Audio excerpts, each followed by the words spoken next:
I think it was. Beat traffic, anything. Big part of it. Oh, yes. Anything you want to call it? So, hey, Maddie, what things? That burger there. Keep, you know, don't ever Hard with the big thing. close down the traffic Okay. by the water park and. Oh, look, here is now, that shelter on the. Getting into that. See their presentation about. Because of. Expansion. They included a shelter. A new shelter, And that next. a new building. So that's all, you know, the city. And then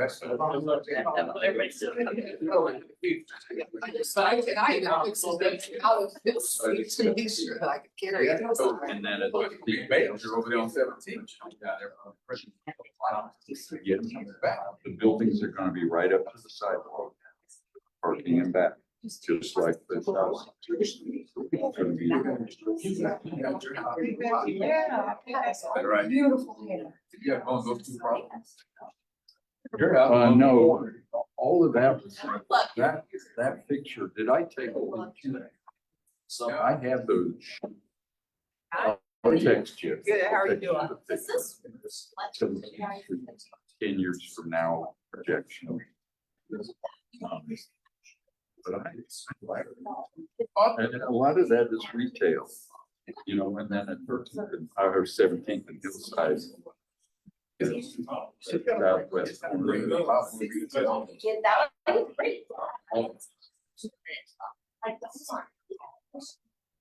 Now, between, but you're on one corner, attorneys on the other. Yeah. Two attorneys. It's not like building next to the attorney house. Is that? You guys would like some breakfast, if you come back and get it, some breakfast served, you'd like to eat.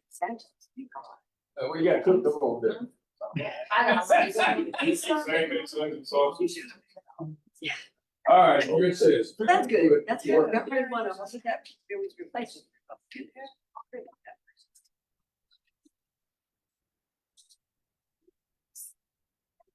Okay. Go for it, dude. Right. Let's try. Right, they know who you are now. But.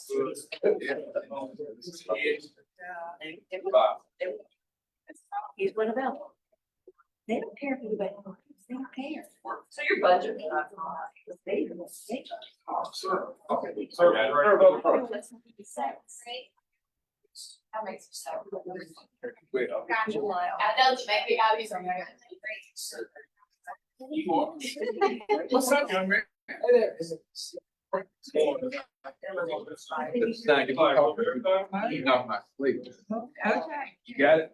I already ate. All of you got it. Go and pay. I just take. That got that You will, cool. so. You do. Remind me, for illegal dumping, we like have a concert struck like dumps on the slide. Sisters. Oh, is that right? You guys have that, like, do you only, at what point? Yeah, yeah. Hey, this is, you can't come out of it. I'm trying to think how to put Jim on it. Salsa pieces. I just know it's the pastor saying it's on his church property. It's good. We got back around 6 o'clock. Every time. Really smoking and everything like that. You know, they're doing the burns and everything. They're like, you're supposed to be done. The stronger the.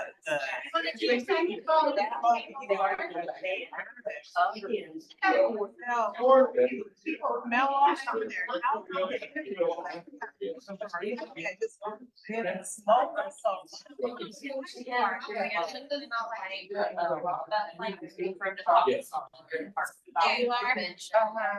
guess.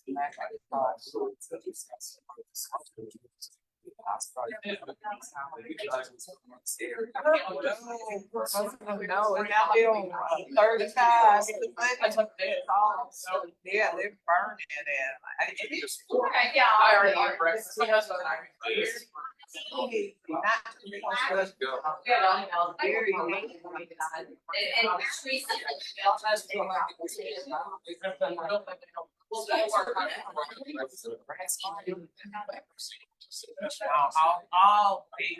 I think from Victoria, I mean, they have been some before. From Victoria all the way to El Dorado. I don't know if I really saw any of the burning tests, but I would say they're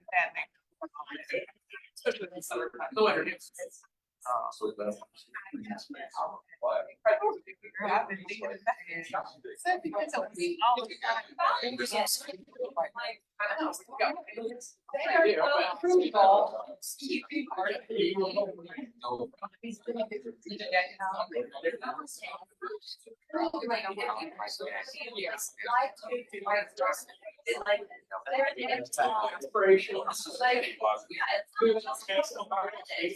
There are days I.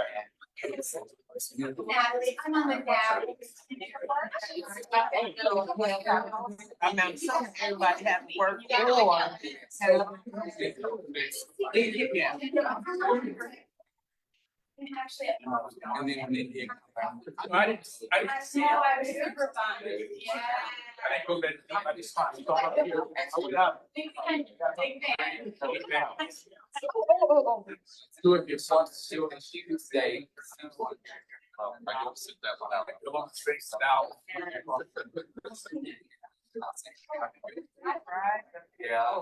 That job at house. They're bigger than us. Yeah.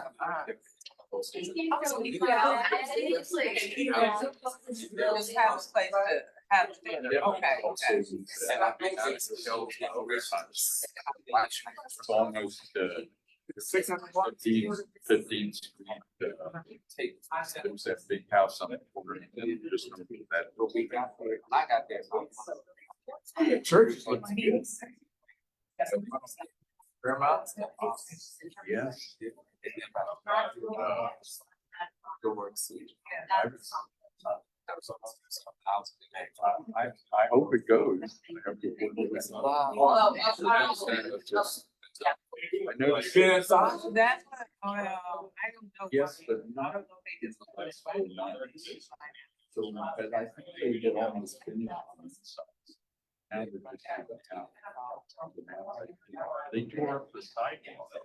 Before. yeah, so that. Before all this.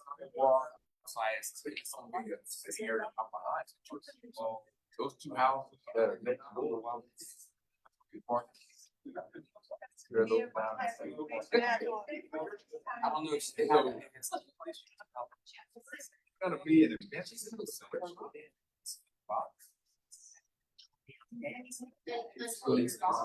And then I.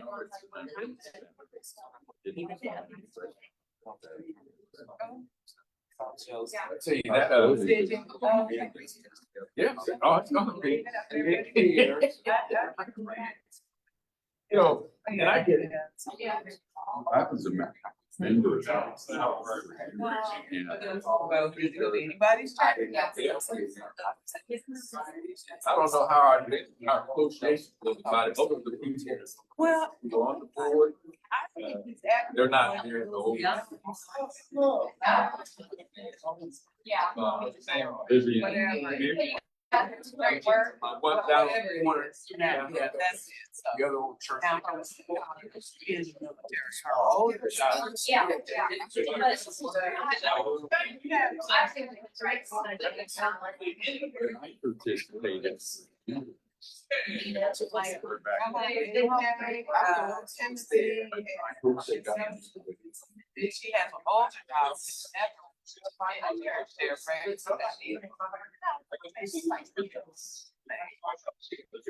Right. She's been. Got a lot of land. Maybe local.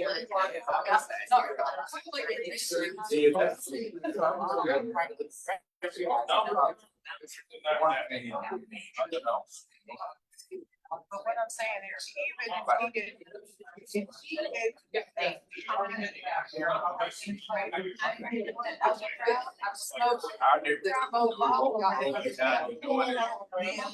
right after it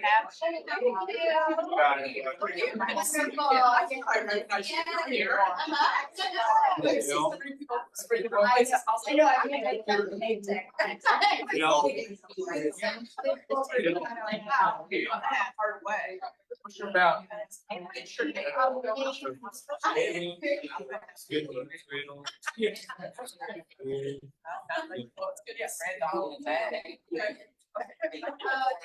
was really, really nice. Well, you do, president.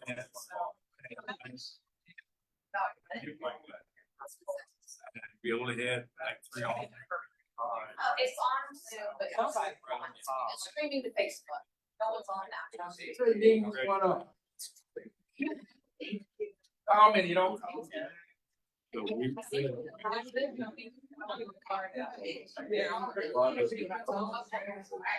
how wonderful we can do this out here. What do you have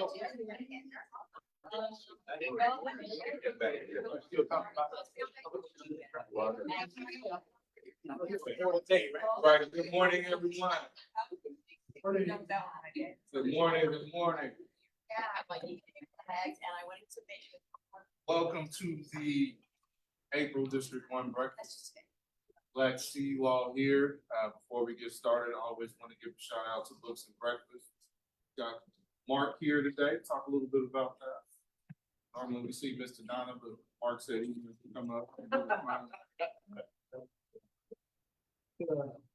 Good morning, I'm Mark Strominger, I'm a board member for, we took over Books and Breakfast 5 years ago. It's been going on for 10 years.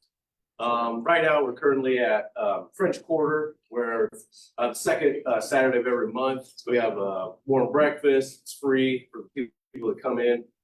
Kids can come in and adults can get free books that have been donated to us. So also, if you, would like to donate books to us, get with one of us and, exchange contact information, but we're always looking for books.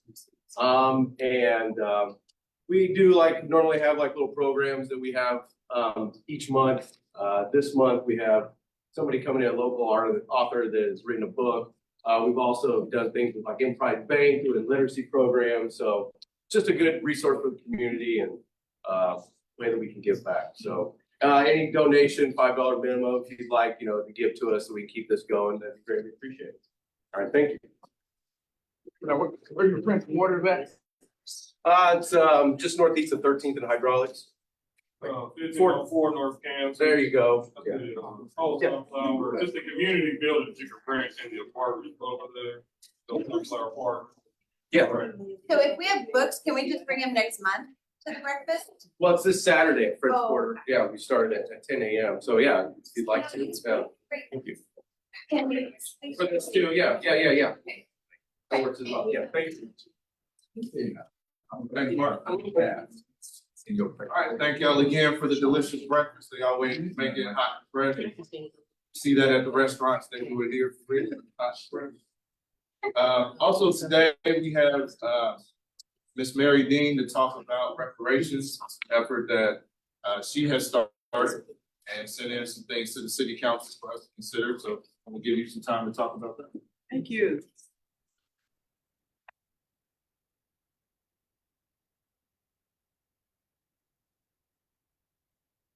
Good morning, everyone. Good morning. Thank you, Councilman Johnson, for giving me this. I surely appreciate it. My name is Mary Dean. I am the president. I think you can probably hear me without even the mic. I'm president of an organization called Kansas Justice Advocate Inc. This is a social justice organization. And I'm also, I have been a long time activist in this city for a number of years. City, state, and county, okay? The reason why I'm here is because I want Wichita to come along as other states and cities in the country, around the country, that are have established a commission to study reparations in their cities and states for Black people. For a lot of the systemic racism and harm that has been impacted to Blacks decades and even up until now. Those systemic issues are environmental injustice, racial inequalities, healthcare gap, Black economics and the wealth gap, voter suppression. There's just so much that have impacted Black people in this city that a study needs to be done, as they're doing not only it should be done here, but they're doing it in Evanston, Illinois. And Evanston, Illinois was one of the first cities that started the study.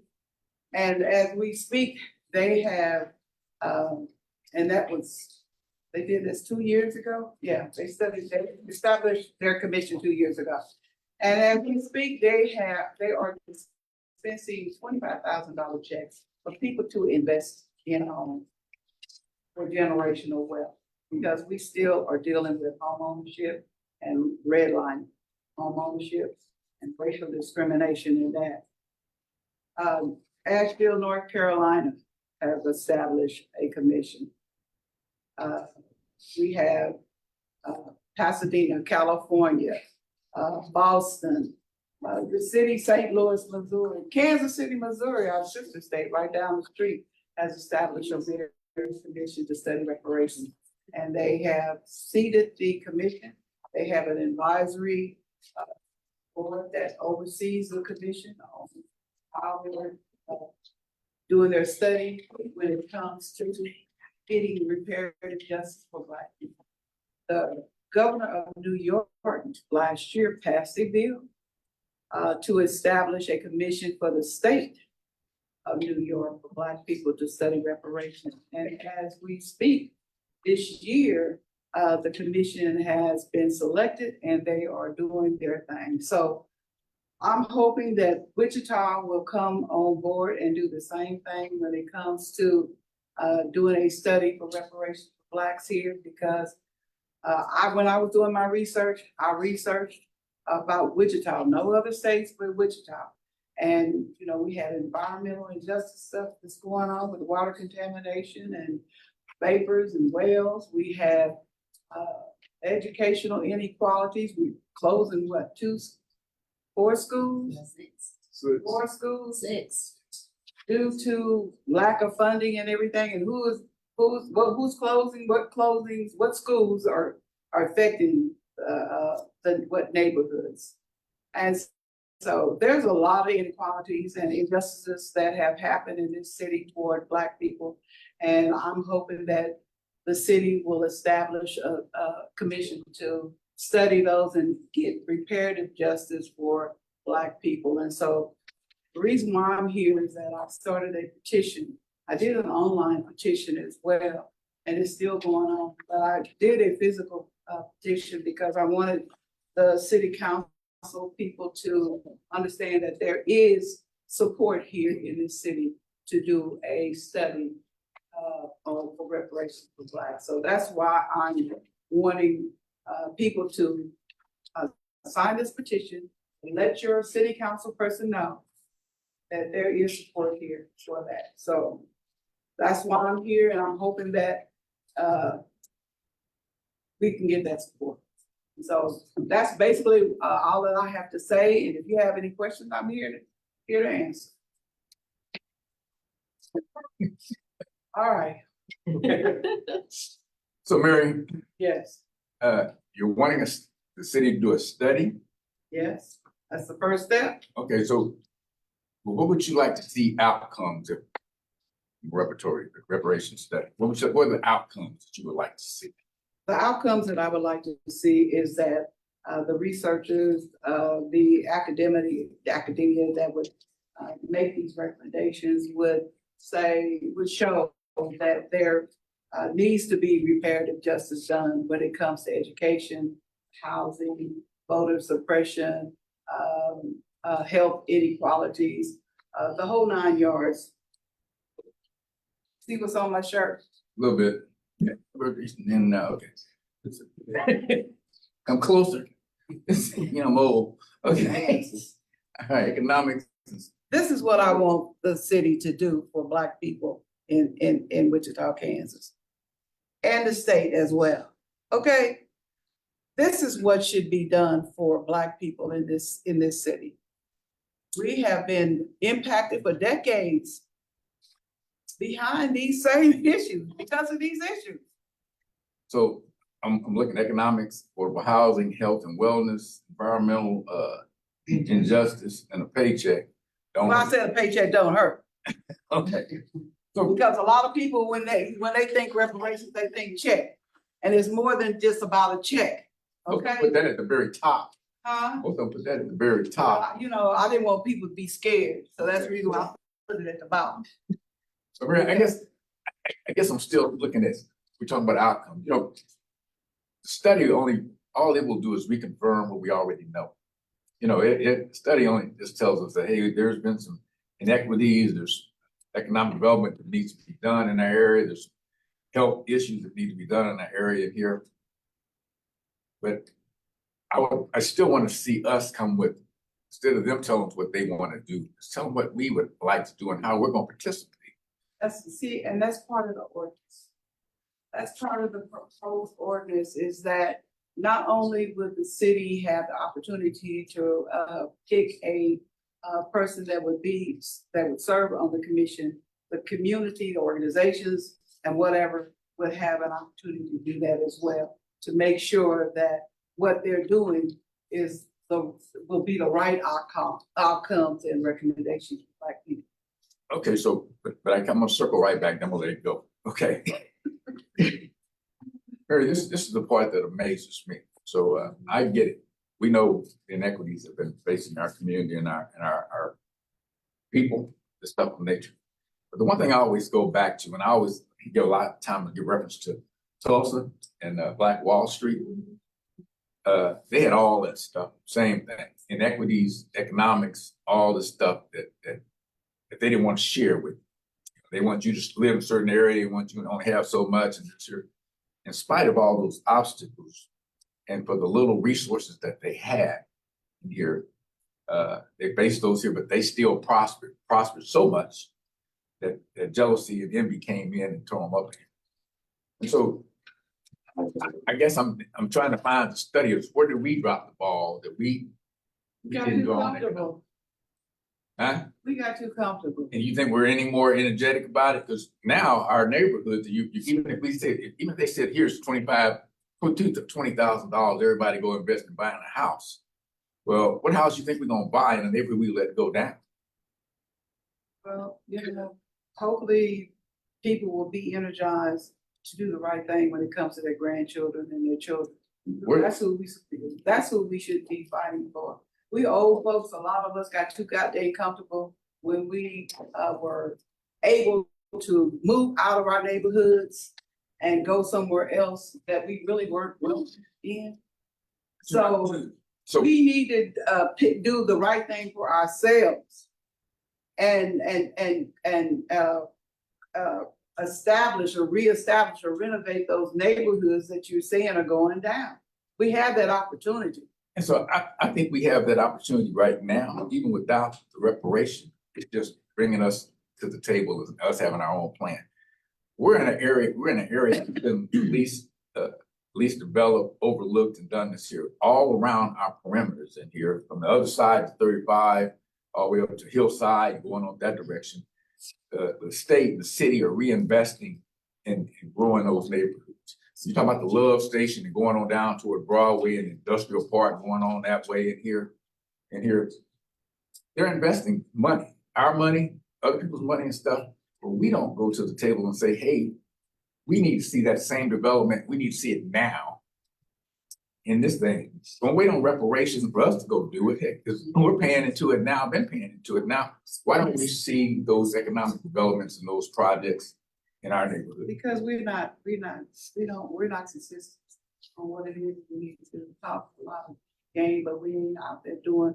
So we gotta own our part and make us step I up. mean, and a lot of do it falls on us too. You know what I'm saying? A lot of it falls on us. This is my 5th presentation across the city. To get people to, understand that, this is a movement, not a moment. And that, you know, we cannot, have short memories, which we are, you know, a lot of us do. Because if it ain't in front of you, you'll forget it tomorrow. And so that's the reason why I've been out here. I'm all about trying to get support and finances to help us do these things and stuff here. I just feel sometimes we'd be better served, maybe even you'd be better served, if those people that you're trying to get to sign this petition would also say, hey, we're gonna show up at this meeting, put our voices with it to say, this is what we want right now in development, because we got money that's right here and available. If they're willing to step up at this point and say those things in here, then that reparation part would be just icing on the cake.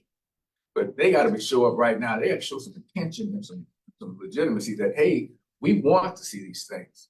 We don't want to take this $20,000 and leave the neighborhood. Yeah, and I hear what you're saying, but also, when do we take responsibility for life ourselves too? Well, When do we come to the city council meetings and the county commission meetings and stand up and say, hey, we've had enough, we voted for you, you work for us. even, and I go back and I circle back to Tulsa, when we were shut out of those meetings, those doors and those places in here. But we We created still- it for ourselves, you know what I'm saying? There was no bootstrap that was given to Black people when they were released from slavery to pull themselves up. They pulled themselves up by the bootstrap. We had hundreds of flourishing neighborhoods in this country, and what happened to them? Interstate through. Come on. So, you know, we used to stand up and fight for stuff. Make ourselves notice, be visible, be Now, consistent. what do we do Now now? we We sit wanna down get and in a just line. complain. Come on now, we can't We keep. wanna get on the complaining. line and ask for some support. I'm saying we still have to have that fight and that vigor. I don't want anything to be handed to me in here. I don't expect it to be handed to me. You know, it ain't handed out. We owe. Like you should, I think, sir, I think you should We like owe. argue with like the city because you're arguing with her about trying to help us. And I'm Well- kind of confused by your question. I like Mary. You're an older guy, like your life, friend. but your life is not like the younger generation, like my generation. So like you said, y'all got comfortable, y'all own the home, y'all own the land.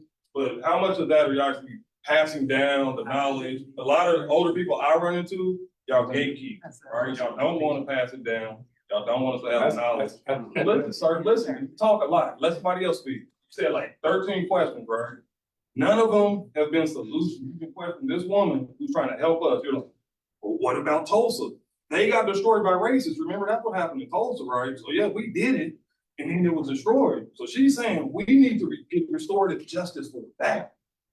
You're just questioning her about what she's doing. You haven't said nothing about, I want to support you. So I think some of the stuff you're saying is not really helping the situation, sir. Hearing me either, though. But you said you don't want a hand, it's not a handout. If somebody injures me and then I need compensation for that, that's not a handout, sir. That's justice, right? That's justice, right? I'm just saying, This is the you're part. questioning the wrong person in my mind. In my mind, you need to be questioning the state and some other people, not her, about trying to get us justice, sir. And I really like to hear from other questions from somebody else, because you just keep talking. Okay. We had another question right here. Yeah, well, I almost forgot, he about ate the whole pie. But anyway, I did see your petition online, and so you need a certain number of names in order to go to the city council. No, I'm aiming 500. That's my aim. I mean, I don't need to have a petition period, you know, as far as showing the city that this should happen in the first place. I thought that it would do good to show the city that there is support in this city for a commission to be established to study. This is something that Kansas Justice Advocate is doing on their own. The city didn't say, we need for you to do a petition. No, they didn't say that. This is what, we felt would show and would keep reparations on people's minds, Okay. that this is what needs to happen. But you don't have a date yet to present to the city No, council? I was told on February 13th that they have, the ordinance is in the law department for review right now. And I was told on the 13th that it can be in review for 30 to 60 days. Mhm. So we're working on, going into the 60-day mark this month. So, Do you have the 500 signatures yet? you know, let me just say this. I was looking on the online petition of change.org, and I have, there's 205 signatures, but 3,400 people have viewed it. I'm like, okay, why y'all viewing it, not signing it? I have yet to count how many physical petitions that I have gathered when I've done this. So I'm just trying to get through this. This will be my last presentation. Do you have a petition here today? Yes, I do. Okay, I would like to sign it. Yes, I do. And you can, it has the information on the petition, how you can contact me. I can come get them, you can mail them or whatever. You can call me, whatever you want to do. So yes, absolutely. Any more questions? Thank you again. Thank you.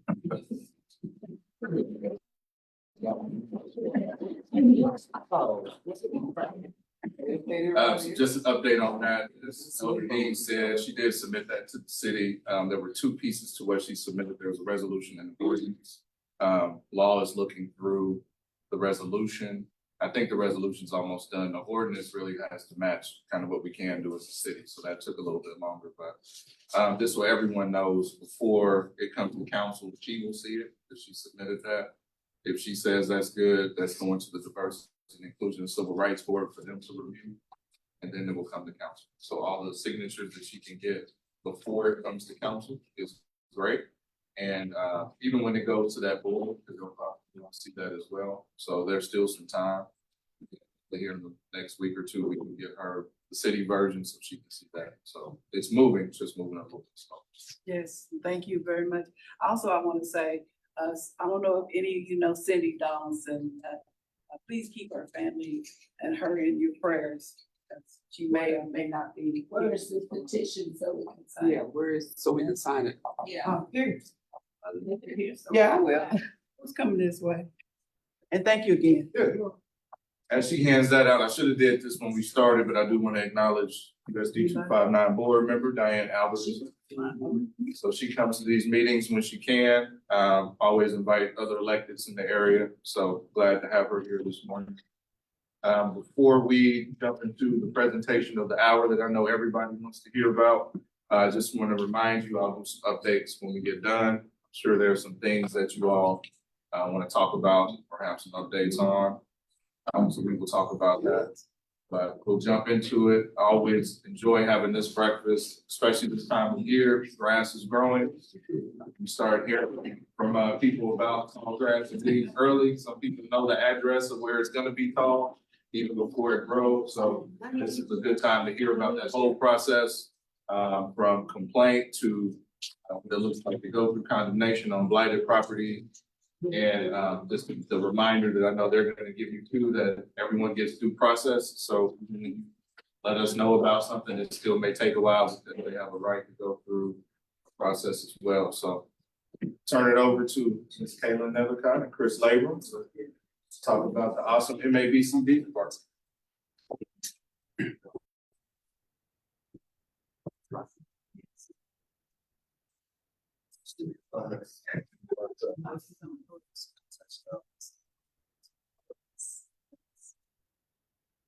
Curious, can everyone hear all right without the mic, I assume, if I stand right here? So a couple of things. I'll give most of this over to Kaylin, but a few reminders.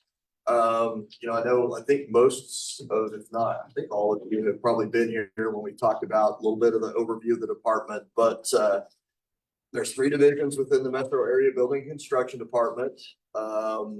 Admin, permitting, licensing, with all the contractors and all that, all the building permits, et cetera, that we do. There's our inspection and land use section, which is the inspectors that go with all of that, our commercial plan review and all of that side of the business. And then there's Kaylin's section.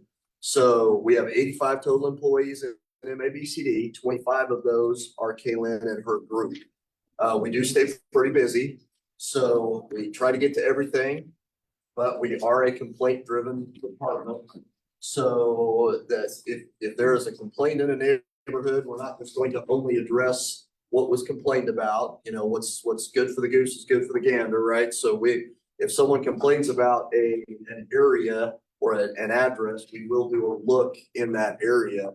But it's important to remember that, because I get several calls every year, folks going, hey, I want to talk to the director because nobody's doing anything about this. I've been driving by it for a month. I've been driving by it for 6 weeks, whatever. I can't believe the city's not doing anything about this. Well, we would have, but this is the first we've heard about it. All right, I've got 15 inspectors to cover the whole city. So we are dependent on you all letting us know what's going on and helping us get over there to take a look at it. We also do not, by our current policy, you know, this is always something that we discuss during budget every year and with the council, but if resources are tight, money's tight. So we do not by policy automatically follow up on complaints such as tall grass and weeds. And I know Kaylin will get into that in more detail, but we do count if we've handled it once and it comes back, we count on you all to let us know that it's there. So I'll hit you with just a couple things and then I'll get off the stage here and let Kaylin go over process. So again, just so you kind of have an idea of the volume that we're working with. And I only tell you this to let you know that, you know, we're trying to get to everything. If you feel like it's a little slow, it's just a matter of that and of priorities. So with our 85 employees, we did 27,784 permits last year. We did 129,284 inspections. So yeah, just shy of 130,000 inspections, which is about our average. Kaylin's group was 33,184 of those inspections. And they managed, I think they managed 8,975 cases. Now, the good news is we had a fairly record high voluntary compliance rate last year. So in 23, we actually had 88.6% or 7,640 of our cases in which we did get the individual that had been written up to take care of it. Now, unfortunately, that still meant 983, we either mowed it, towed it, or hauled off the junk or knocked down the house, or whatever we had to do in those cases. So those were a little unfortunate there, obviously, but and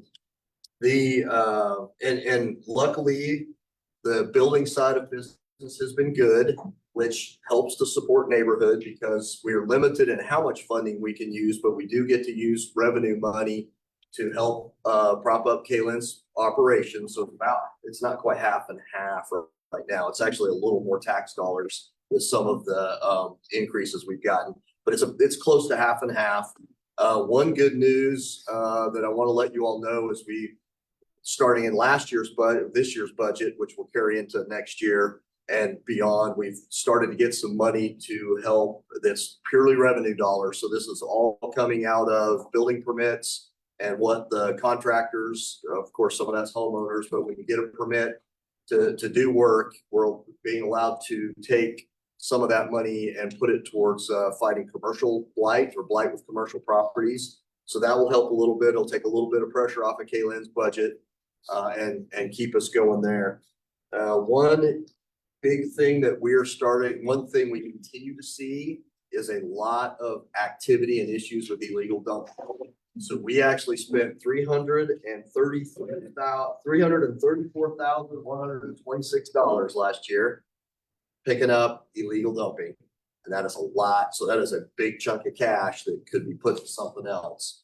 So Kaylin is doing some work. There's been some tests, some pilots, some studies, tried cameras, tried this, tried that. And we are not coming up as a city, we are not coming up with anything that is really showing kind of any impact on that. There's a consulting firm that's working with the city. Their name's Porchlight. They're working with the city to help on all of the performance measure tracking and the way we use data. So Kaylin has actually gotten with them and gotten a side project going with that and help us look at what other cities are doing and anybody who's had success with illegal dumping, where that's at, what created it. Which a little bit like some of you all mentioned before, you do the study and you see if it tells you something you didn't already know. Surprisingly, well, unsurprisingly, a lot of what's getting success is if you can prosecute the illegal dumping, which has been very challenging here. We have, our judges have not been very interested in prosecuting illegal dumpers. So that has been a big challenge, but maybe we can come up with a better way, do something differently. But anything that neighborhoods and groups such as this can do to try to help and curb that illegal dumping is very big. Now, the last one I will hit you with, the infill incentive pilot that has been going since October of 22. And hopefully you all are familiar or have heard about that. We continue to try to keep the word out.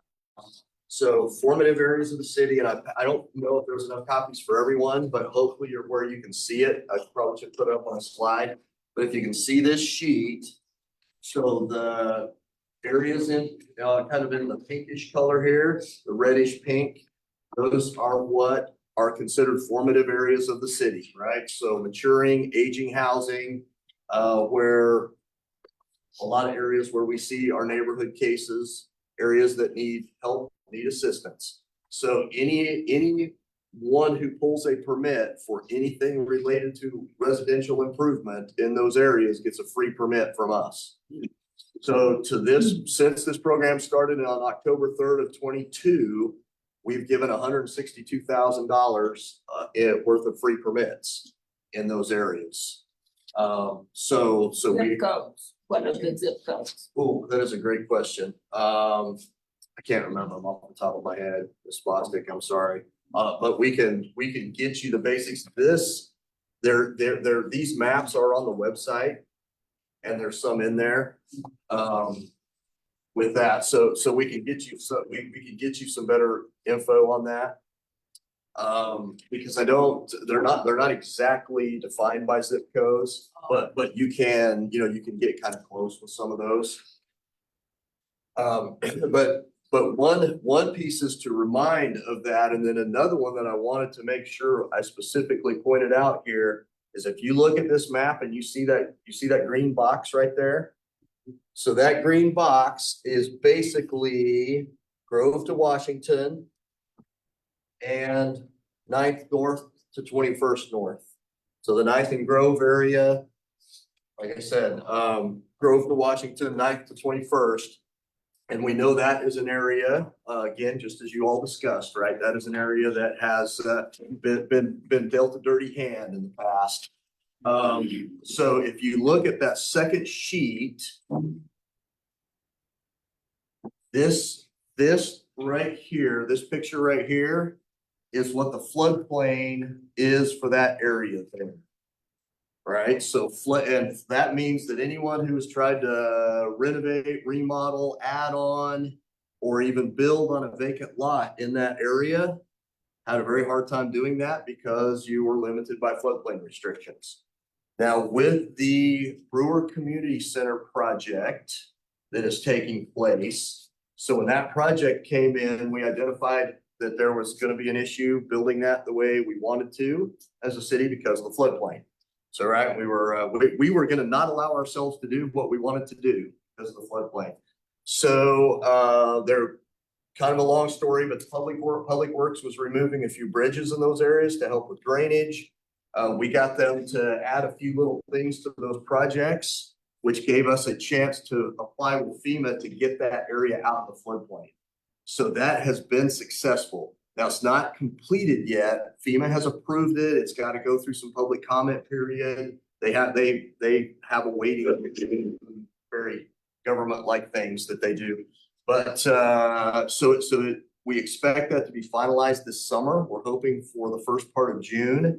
But when that is finalized, the floodplain will go from what you see in red here to what you see in blue there. So it removes, in addition to getting the Brewer Community Center and that park area out of the floodplain, it brings about 200 homes out of the floodplain, or at least 200 residential lots. And we know there's been 10 or 12 over the past 5 to 7 years, vacant lots in there where folks had wanted to try to build an infill house, build a new home, maybe even Habitat for Humanity and others, but it was cost prohibitive because of the floodplain requirements. So this will give them a chance to do that. Now, one reason I want to get that word out too is as soon as that allowance is there, we would love to see people come in and take advantage of the free permits while they can still do that and while that program is still alive. So that's one plug we wanted to get out there and see if we can keep helping some property owners and some folks in that area as best we can. Question, sir. Yeah, so real curious in here, most time in floodplain areas, and I know FEMA just did these maps a few years back. And a lot of places that weren't in them before are now in them. Yeah. So now we're getting exemptions on. So when FEMA comes out in terms of the floodplain zone in here, they triangulate from different locations in here what your elevation are in regards to if a 100-year flood or a 200-year flood would come along, how more probable it is for your area to flood. And I've been in areas, probably in areas where it's required, you have to have flooding insurance. Living there, and that's one of the most prohibitive things for economic development businesses or homeowners or anything else to want to do that. So I'm really curious now, how does McAdams at Brewer Park get out of this? Right. Out of this because the elevations haven't changed, the markets haven't changed. What changed is the drainage. So we were able to open up areas where, and I forget exactly where the bridges were, but there were 2 old bridges that caused a lot of blockage and a lot of slowdown with drainage. So this was all based on stormwater and runoff improvements that were made by public What about works. these bridges in here? And I get it, even down here, you to my Chisholm Trail Creek, and it goes under hillside. Same issue, they were in flood zone in here. And what happened with those down here is that they have 4 ports that water flows through. And trash and debris, it plugged up 2 of them. So when the city went out there and cleaned them out, and water flowed great. Exactly. So taking out these bridges, my understanding, they were taken out because they just aged. Right. You look at the understructure, they were just deteriorating and were becoming more of a safety hazard than slowing water. And by doing that, by opening, and then, and as part of those projects, by further opening up those channels and cleaning out some areas, and then just, again, some improvements to the storm drains, so to get water into that drainage. So it's not that we changed the, exactly as you said, not that we changed the ground elevation at all here, but we changed the water flow enough that that FEMA was allowed us to map it out of the flood. Just some good things there, but which creates some other problems there as well. You're gonna replace those bridges taken out with pedestrian bridges, so you can just walk across. They can't drive across. You can walk across, so you're still gonna have somewhat of a bridge there. No, this is his. For emergency vehicles and just traffic flow, now you're diverting it and taking it other places in here that normally would have taken you in and out of the neighborhood, in and out of the park, and stuff of this nature.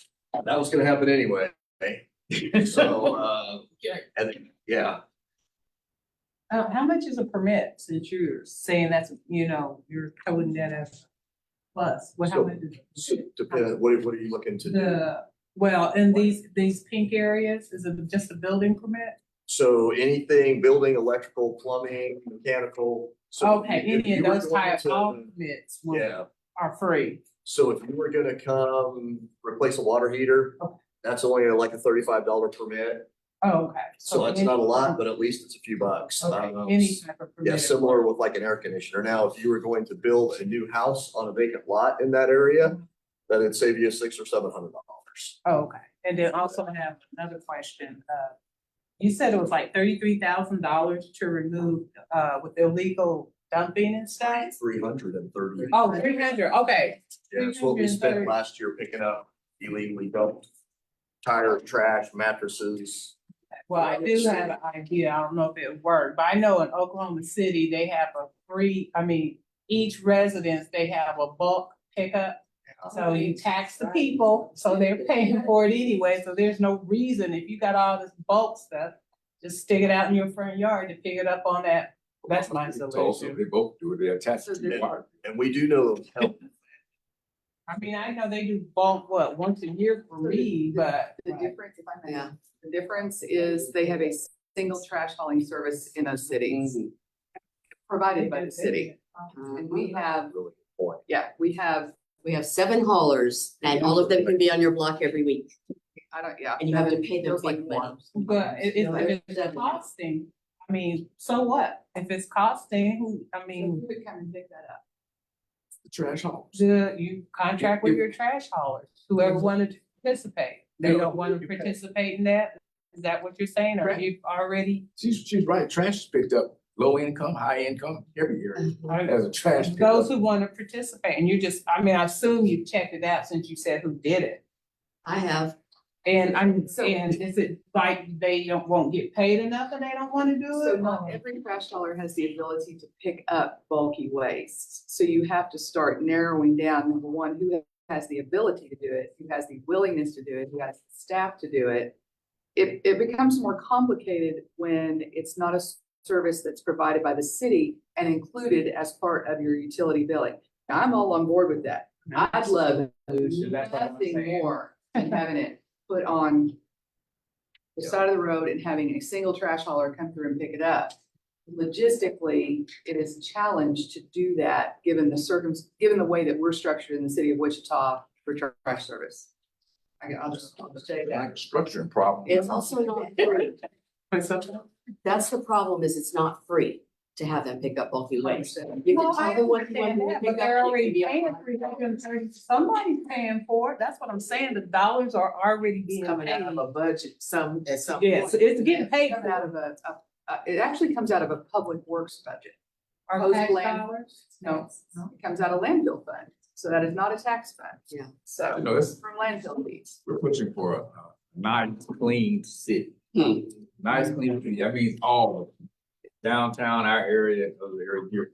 So even the areas out there, when you go on the Webb Road, Woodlawn, very few of those people even have a trash pickup day.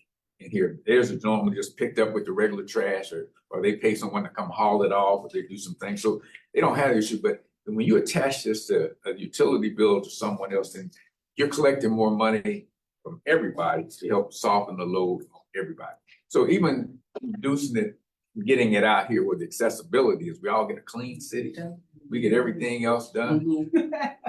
Lottie, you are such an optimist and I love the way you think. And I do know that your council members taking notes of these ideas, because that is where that idea would come. It's, We will not be able to drive that from the division level. And then you know, but Johnson, I want him to hear it. So, Yes, sir. years ago, Brandon can contest this, like, I got sick of seeing trash all across the city and north side, and I just did my own neighborhood cleanup. It cost me like $75, and actually the city partnered with me and said I could utilize their trash bin, so my whole thing is, if we really wanna do it, we don't even need the city to do it, like, we just need a few determined people that really want to clean up the neighborhood.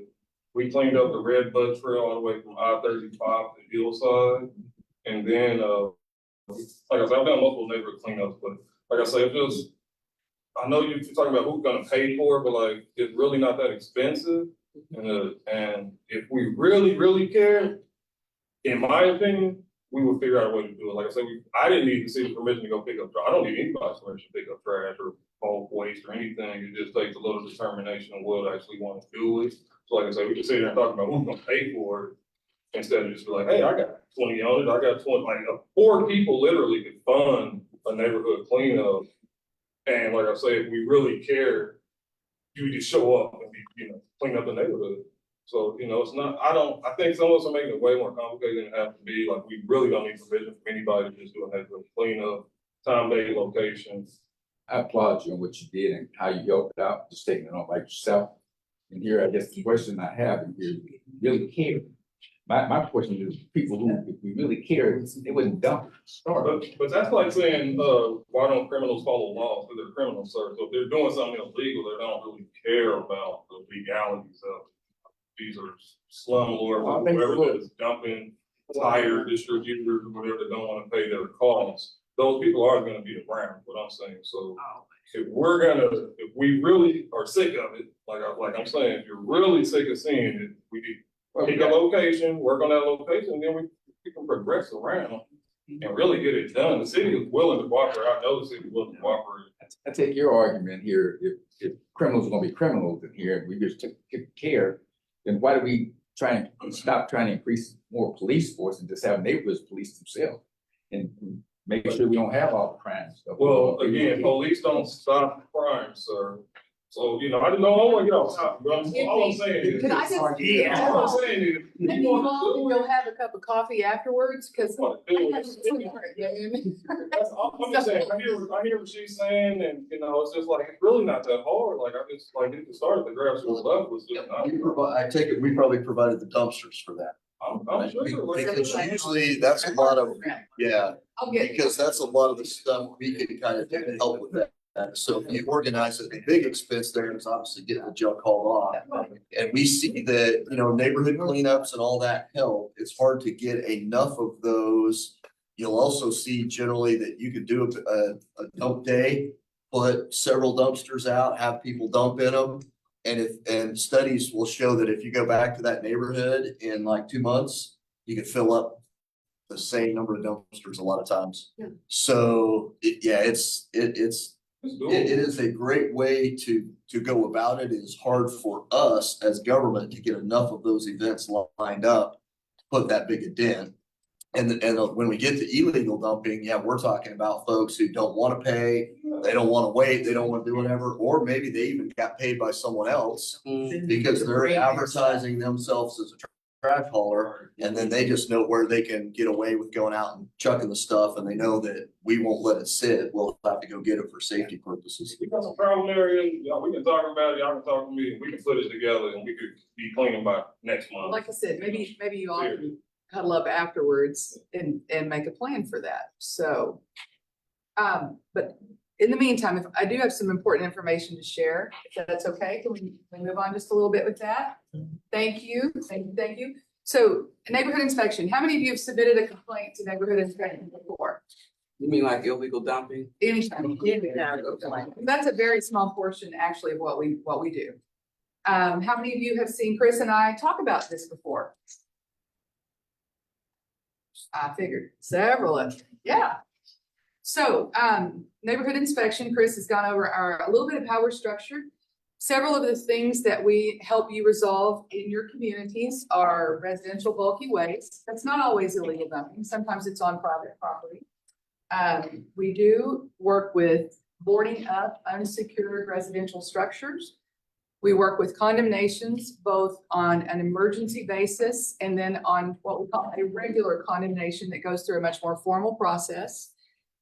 We will tow inoperable vehicles that are on private property, but not those that are in the street. So anything that's in the street is the police's jurisdiction. That is not something that we will be able to address.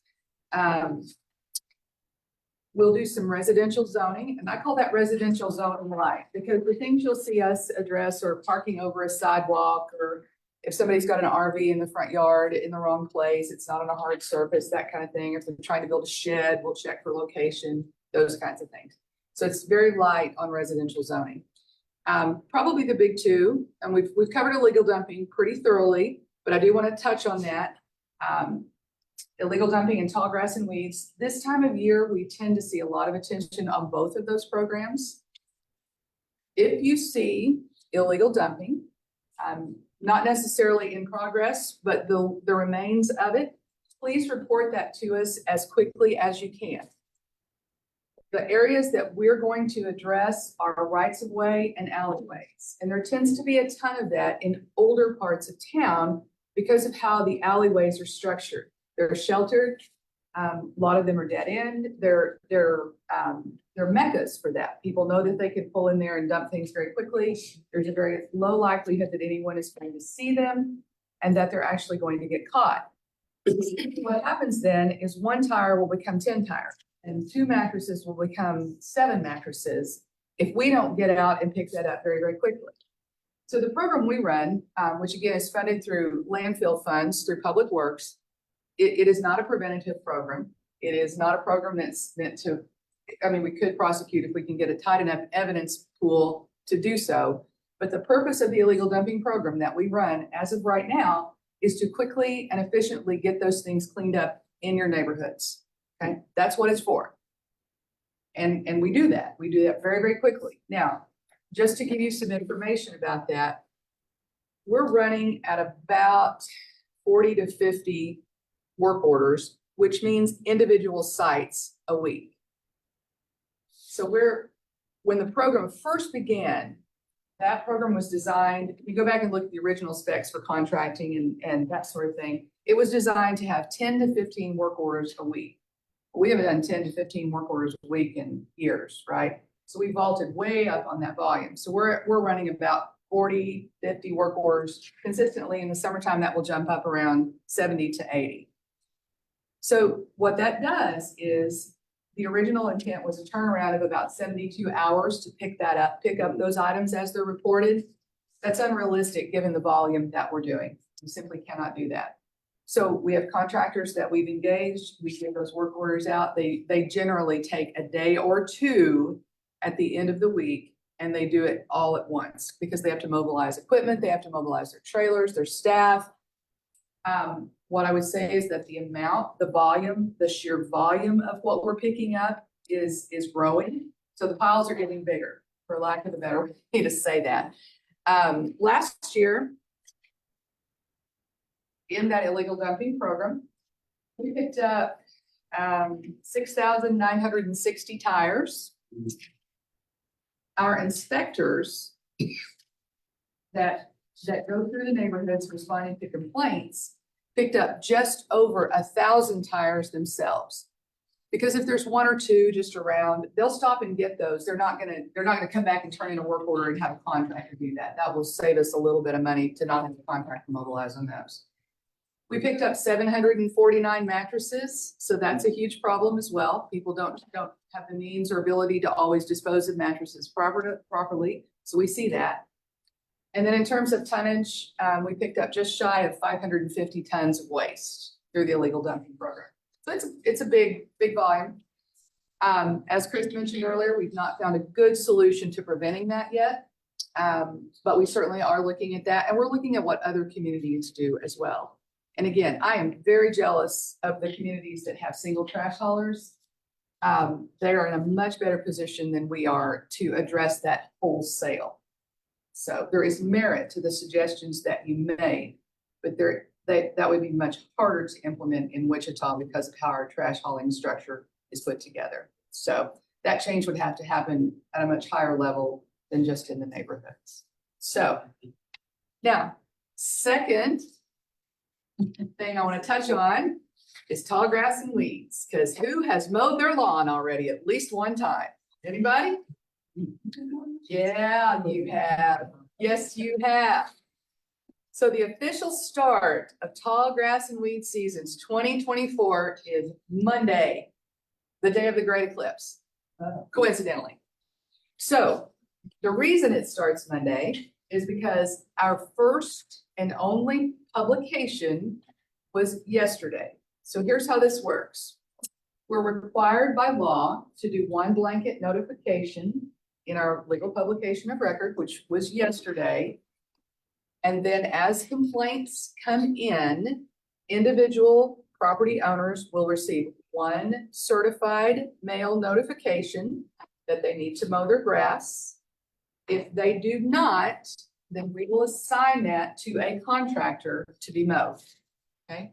So that's what happens on a first complaint, because the way the ordinance is written, you have to receive 2 notifications on grass. So the blanket publication is one, and the certified mail is another, right? After the first time that a property is mowed by the city, if it grows back and the property owners do not tend to that as they should, and you call us and you say, okay, neighborhood inspection, that yard's tall again. We say, okay, we look, we go, okay, they've had their notifications, boom, contractor, go mow that. So it goes straight to a work order on subsequent complaints. So it takes longer on the first time because we have to satisfy that notification requirement. But the second and subsequent times, if we have to continue to mow it, it is much faster. So I say that to say this, carry the gospel, put up a poster, put it on Facebook, whatever you need to do. We do not go back and double check properties that we've already mowed. We don't go back and look and see if we need to mow them again. We're gonna rely on you all to let us know that. Because hope springs eternal that maybe a property owner will do it themselves. Right? That does not always happen, but sometimes it does. Sometimes it does.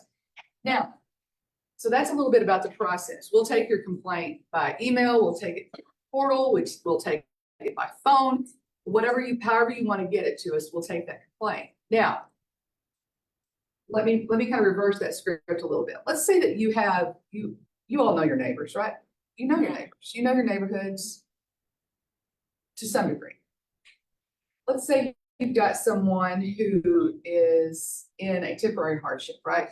They've got an injury, they've got an illness, they've got a family member. They just simply can't take care of their lawn right now, where they normally would be able to. They're in a bad place, right? If you will let us know that, and if they are willing to let us help them, we will. We have volunteers, we have lawnmowers, we have resources. We will align those resources with them to make sure that they get their lawn taken care of, no charge, no cost. We have code enforcement liaisons on our staff. They're basically social workers on our staff that will hook up resources, those volunteer groups, with people who have that need. Okay, it's a non-punitive system. It's just to be helpful, right? So if you see those needs, you can still call our office and say, hey, here's this person, they've got this, they'll take the help. Now, the one caveat I would tell you about doing that is we have to have some contact information for the citizen. You can't just tell us that there's an elderly person who's not been feeling well that lives at this address and they need their lawn mowed. Because if we can't contact them, we can't help them. We have got to be able to get in touch with them, okay? So we always offer that code enforcement liaison service up to you. Do you do that just once or twice, or? Generally. Like an elderly person who may just not be any longer able to do it? So in that instance, we'll get them taken care of that first time, kind of get them back to ground zero. And then our liaisons are very, very good about looking at that situation more comprehensively and saying, maybe they need more than just their lawn mowed. Maybe they need services that we could refer them to this agency or that agency. So they're going to look at it in that vein and try to get them set up for long-term success with that. But we can take care of that immediate need of tall grass and weeds, and then take a step back and do the rest of that. And we do that. We do welfare checks, adult protective services, referrals to agencies, that kind of thing. They do a great job with that. Very kind-hearted folks. So other things that you may see in District 1. There are a number of vacant and secured houses in District 1. We are, 5 years ago, if you would have heard us talk about this, you would have heard me say we're getting to those as quickly as we can, but we just don't have a whole lot of money to work with for demolitions. So now, if you hear us talk about that, if it's something that needs to be torn down, what you will hear me say is, thank you, Brandon and council members, because we have, in terms of operational money, okay, excluding illegal dumping, but just in terms of operational money to do things with, we have 2.5 times as much funding as we had 5 years ago, which has allowed us to greatly increase, in most cases, the speed and efficiency with which we are able to do things, right?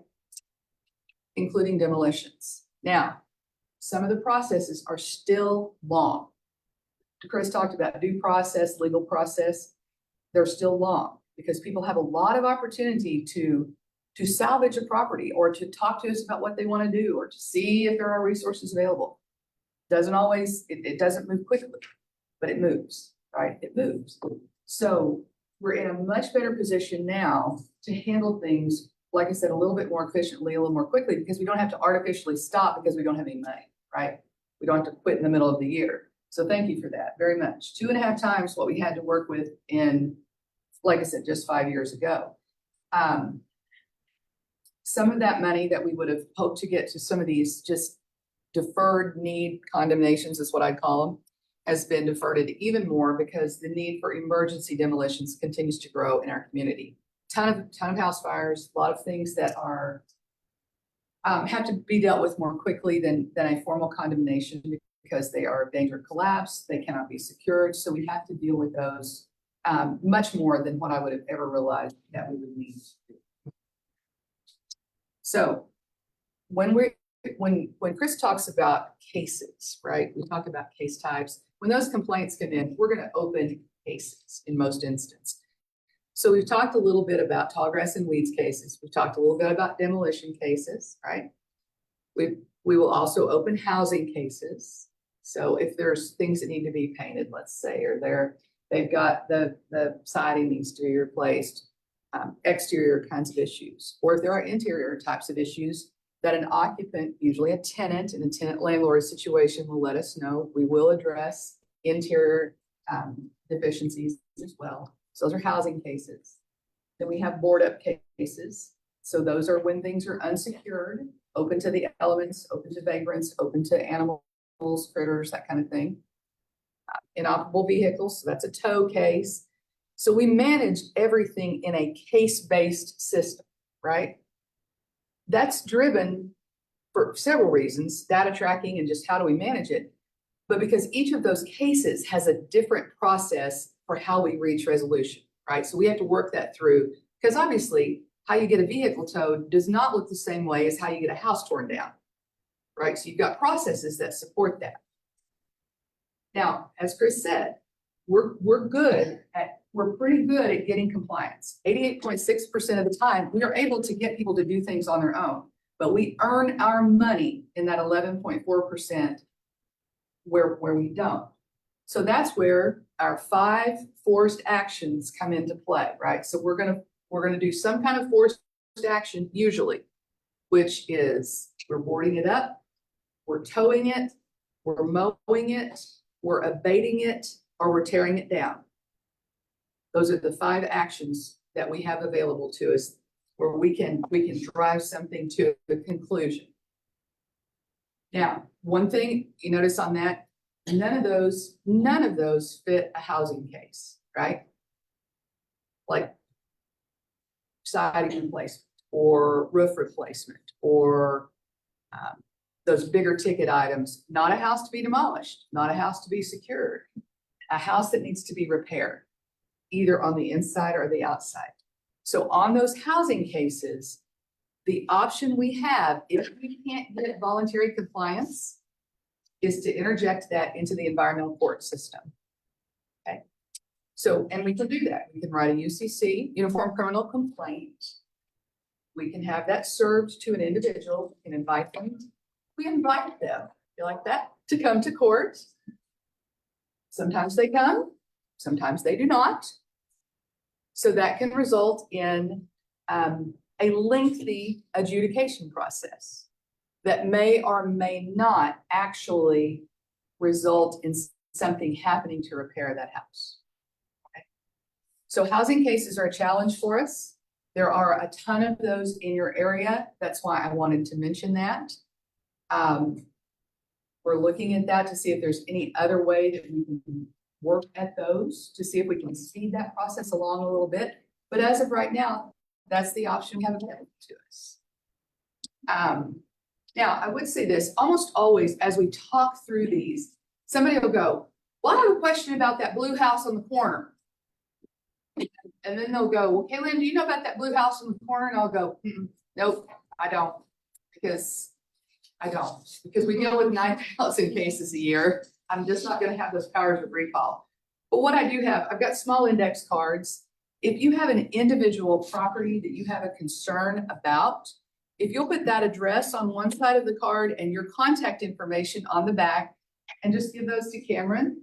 He can then forward those to us. We'll get you information as much as we can share legally with you and let you know what's going on with the property. Happy to do that. But we don't typically talk about individual properties in this environment, just simply because you never know. The neighbor or the person owns it, maybe the person sitting right next to you. So we just don't do that. So anyway, now, yeah. I just wanted to ask, Suzanne's still available for helping out people to find resources to get Yes, their repairs done? That's the code enforcement liaison that we talked about, that can help with volunteers for mowing and repairs and those kinds of things. Anybody who wants your contact info, it's on the back of my neighborhood newsletter. Oh, thank you. Yes, Suzanne and Lish. Alicia. Alicia Enriquez, so we now have two co-liaisons, so, and Alicia is good, she's really good, she and Suzanne are, yeah, they're Got a good. great. It's the same. It's the same, yeah, they're in the same, they literally share an office space, so you. ALISHA, ALICIA. That's ALISHA, right? Enriquez is her last name. Enriquez.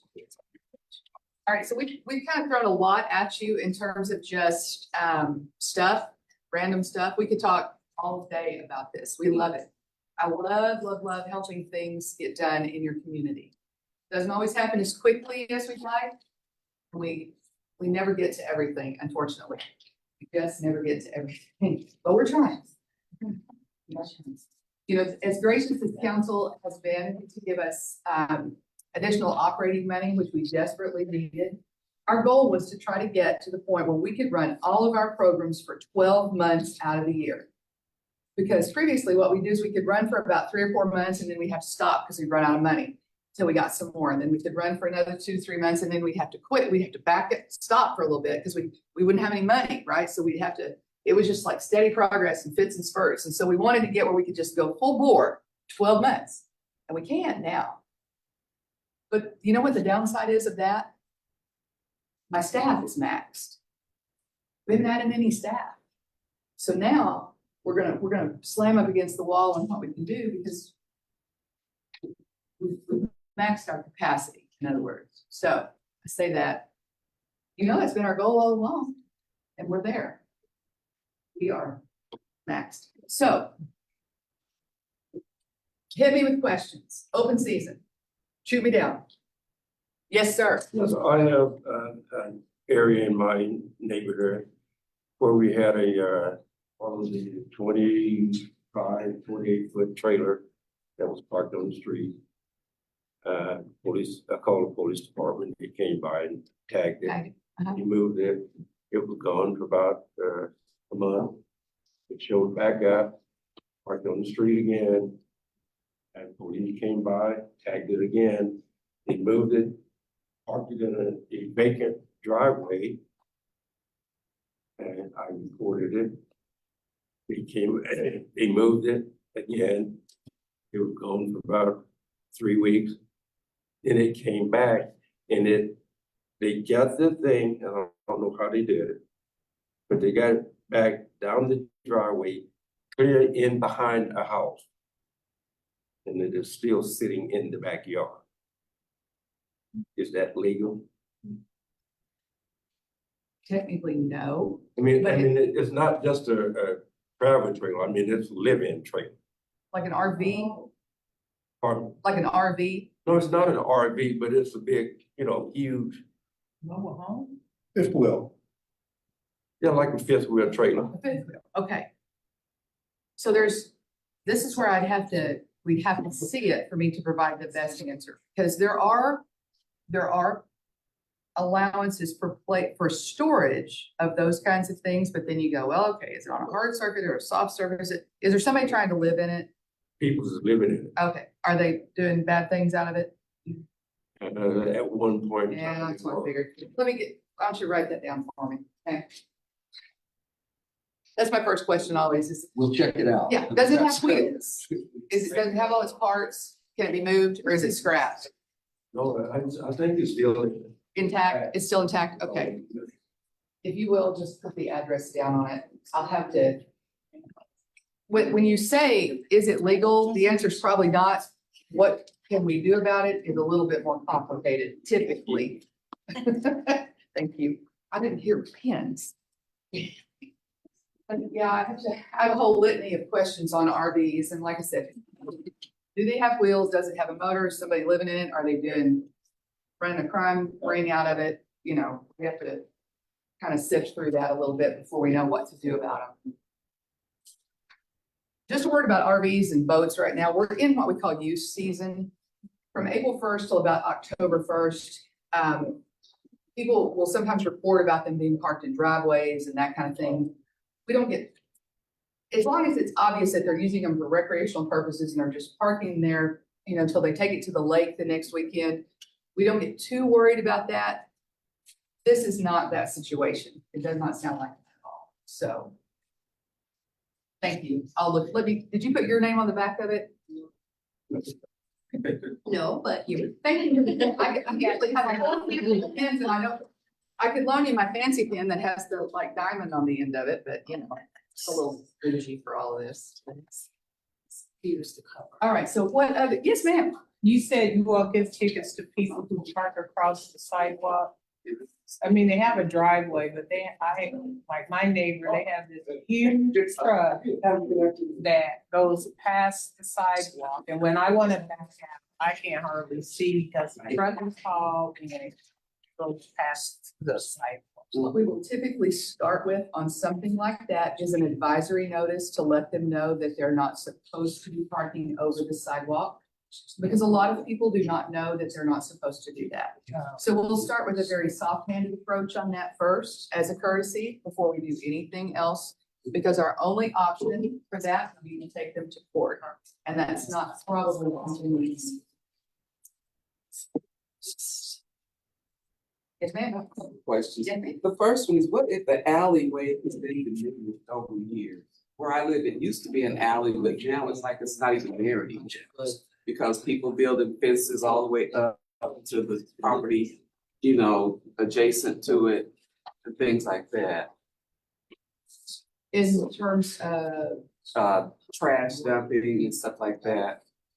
I mean, you can, like at this end of the block, it might be an alley, but at the other end, there is no alley, so there's no way to even navigate through there. More of an easement type thing. do you want, I mean, do you,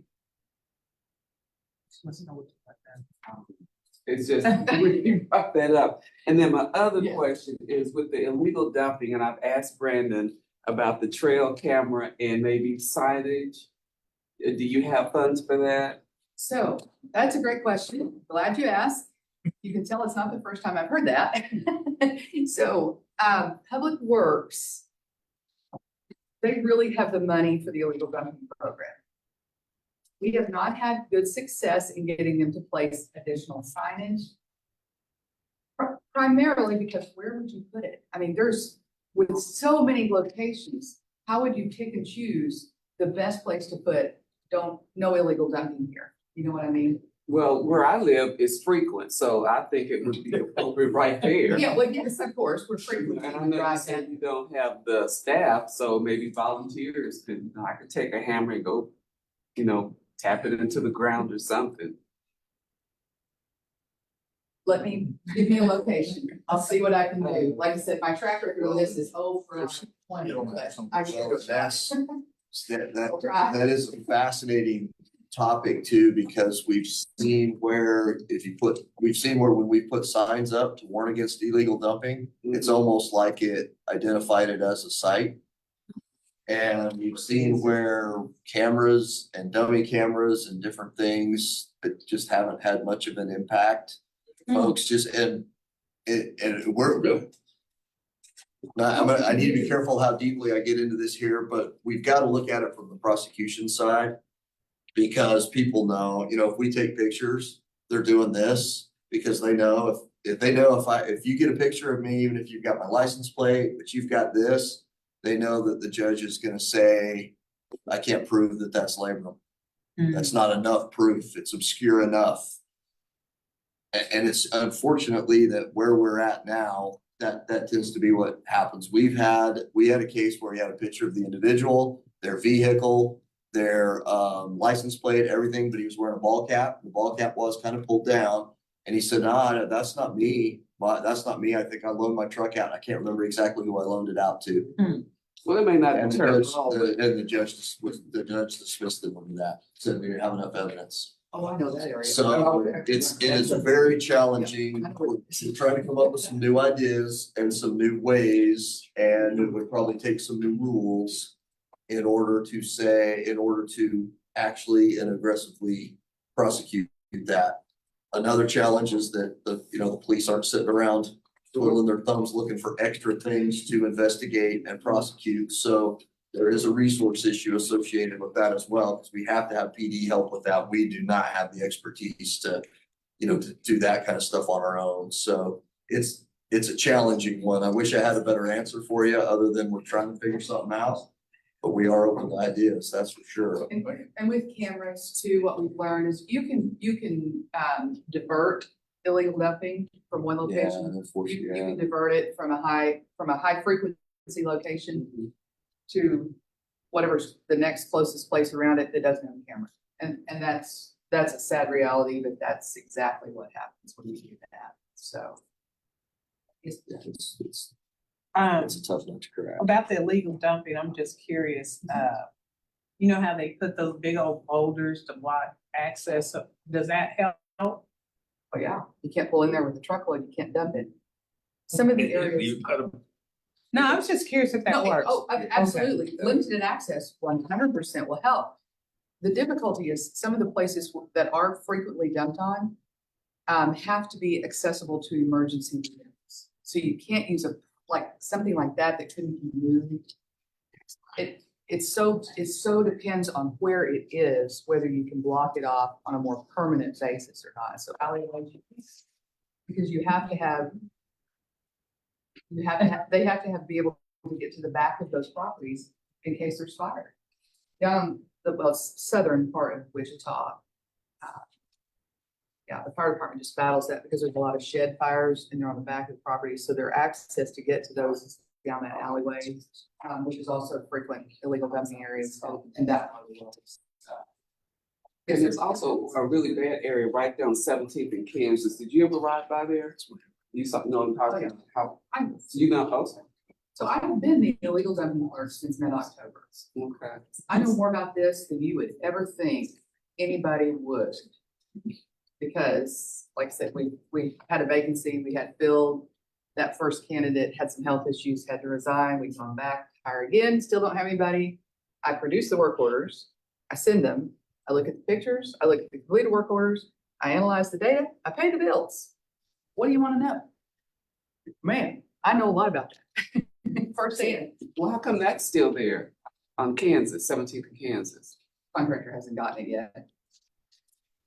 Yeah, volume. Right. Like I said, we're max. I told Chris the other day, I said, look, we're about to throw the white flag on this one. We spent twice as much last year on illegal dumping than what we were originally budgeted to have for the whole program. And that's not because it's gotten more expensive to do it. That's just and we have not added staff, you guys. We have not added any staff. We're just absorbing it. We're just absorbing it in what we got. We're about there. Our sponge is full. It's drippy. We're about there. As a society, we have a lot of junk. So apologies if I've told this story here before and you've heard it, because it's probably been a couple of years now, but we had a contractor. I don't know if we accidentally gave him the wrong address, but somehow a number got transposed in the address and they dropped a dumpster off about a block away from where it was supposed to be. So they called Suzanne and said, dumpster's in place at da-da-da-da-da. She said, hold on, that doesn't sound right. No, you were supposed to put it here. They went, okay, shoot. Well, our truck's already en route to here, but as soon as we do that, we'll get back. So let's say they dumped it. They probably dumped it at 8:39, dropped it at 8:30, 9 o'clock in the morning. They got back to try to pick it up and put it in the right place at 10:30 and it was full. Yeah. So then they called and said, what do you want us to do? We said, I just go dump it and bill us and get a fresh dumpster to the place we're trying to get it. So yeah, if you put a dumpster, even nobody expecting it, it just showed up. The folks went cool and it took them 2 hours to fill What's that dumpster, half the size of this room, full of garbage? I got one, I tell you that, I have two great illegal dumping stories. This is the entertaining part. You guys would never see this unless you have us up here to tell you, right? But, so last year, we had a contractor working, it was, again, south of Kellogg, just happened to be where it was, but they went out to do an illegal dumping pickup for us that was construction debris. And as they began to load it, they realized there was a stolen skid steer underneath it. So someone had stolen a skid steer and buried it. And the trailer. And, yeah, and Yeah, stole the it's on a trailer. trailer. Did you know that, Brandon? You ever heard that story? I think I did. Yeah, so, So they're using the junk pile to hide it until they can do something with it. so we went into CSI mode. Boy, we were ready then. We were like, we did that, we're gonna do something with that, you know? So we called WPD, we partnered with them, and then we did a little research and so our contractor, great contractor, they work with us on a number of our programs. They agreed to kind of house that for us, just to secure it in their warehouse till we could figure out what to do with it and whose it was. And we did. It had been stolen from a rental company. The rental company had it rented out and it was stolen from a job site in Whitewater. And it made its way to South Wichita on a trailer somehow. And then they had separated the two pieces of equipment. We found the skid steer, but we were able to get it back to them. And it still worked. They hadn't parted it. So yay, that was good. So, yeah. Yeah. Sir. I was informed about a week ago that one of your inspectors is retiring. I'm so glad you mentioned that. Yes. When you guys hire a new inspector to replace him, can you guys let Atwater Center know so they can get that information out to them? Yes, absolutely. We're shifting people temporarily to cover that area, but it will be very temporary. We have an interview scheduled for Thursday of this week. So hopefully that shouldn't remain vacant too long. Yeah, Dan Rutledge, for those of you who, I don't know if you knew Dan Rutledge or not. Yeah, yeah, he retired. Friday was his last day. I heard he was gonna retire last year or year before. We took all the ink out of his pen so he couldn't sign his final paperwork. Yes. Well, as I told him Friday, I was only choking up because of the smoke. Yeah. Yeah, he's such a good. Yeah, but we were. He is. Yes, sir. Okay, so I'm gonna throw this out here again. Throw it out. I think I threw it out there to you guys the last time you were here, but we'll do it again. So I like her idea. I've mentioned that before about Tulsa and Oklahoma City and getting it part of the water bill and citywide participation. And the other option, I tell you, I said, well, if we can't do that, then look at the neighborhoods and the neighborhood associations that butt up against each other. In here, and if you got 4 neighborhood associations that at some point butt up against each other here. And that's where you ought to put the dumpster in the green spot amongst those 4 where they can actually come and people do it. I'm sure your data is going to show you that a lot of your dumping is in high rental areas. Let me just stop you right there. Let me just finish, and I'm going to finish that this way, and then you can tell me because I'm just saying, all of these people, the neighborhood associations, they plan for one weekend to get their area cleaned up. For another 364 days, it gets dumped right back home. And so we can't stop, it can't deter, but what you can do here is put in a common area where it's not dumped in the alleyways, dumped on somebody's yard or an empty lot. They can bring it. Now, some of them gonna be contractors, some gonna be some others. But then that's where you come in with those cameras that you talk about. Where you put the dumpster at, put the camera. Yeah. Put the camera also so you can see. You'll be able to, you might not get a good face, but you're gonna see the vehicles and pretty much the people who will come. So don't take a lot of dumpsters, don't take a lot of cameras, but put them strategically and do that. The other part of it makes it even better. You got neighborhood police officers. So when you put these dumpsters out there and these cameras in here, these guys need to circle around sometime or another and see what's being done, maybe even in times in which they don't. Use the resources that are scattered out amongst you that you lean on in here to help all of these things. Because it's not gonna go away until you start doing it. I'm gonna tell you, you know, when they tell you, if you got cameras at your house and you got signs in your yards and stuff, it doesn't stop crime, but it does deter. They'll go to the house next door when they come to yours. So I'm just saying, if you got areas where the frequency is there and this, and you got neighborhoods butt up to them and all of them have similar, same issues, those presidents get together and say, hey, this is the spot we like to have this dumpster. And those trash services you say here, in here, they can come pick it up once a week, every other week, whatever you do. And they can tell by the frequency of what's coming in, the cameras will tell you, and the people who are bringing it to you. Just an idea. We could get those neighborhood association presidents to figure out how to pay for it too. So, Well, the city's paying for free dumps. That's You can not. call it not free, but I'm just saying, when they plan a neighborhood association cleanup, I don't see them send them a bill. They send it to us.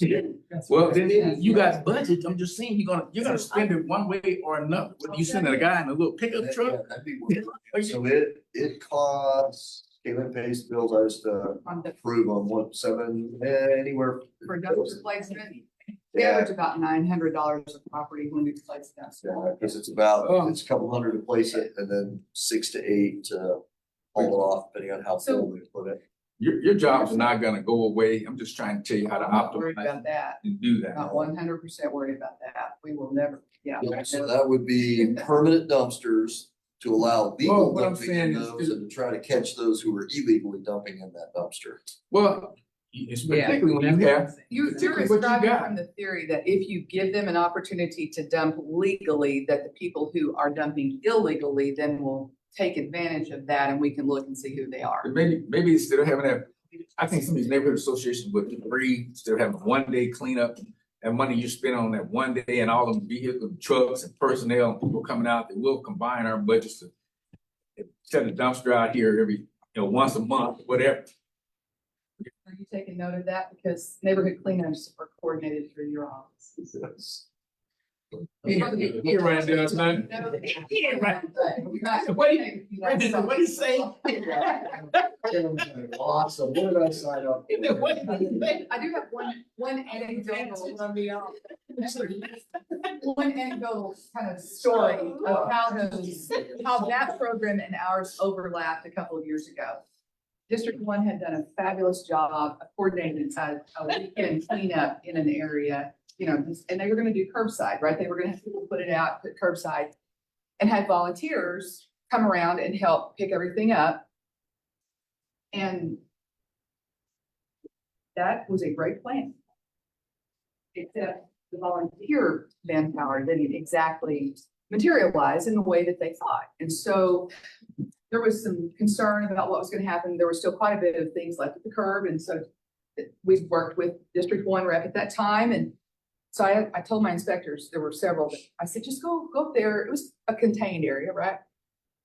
And I said, just drive the streets and get me an idea. What are we talking about in terms of volume, right? What are we talking about? Well, there were 207 addresses that had things at the curb, right? Still to be picked up. And so we just called our dumping contractor and said, hey, we got a deal for you. This area, right? You go get anything that's at the curb because it's placed for pickup, go get it.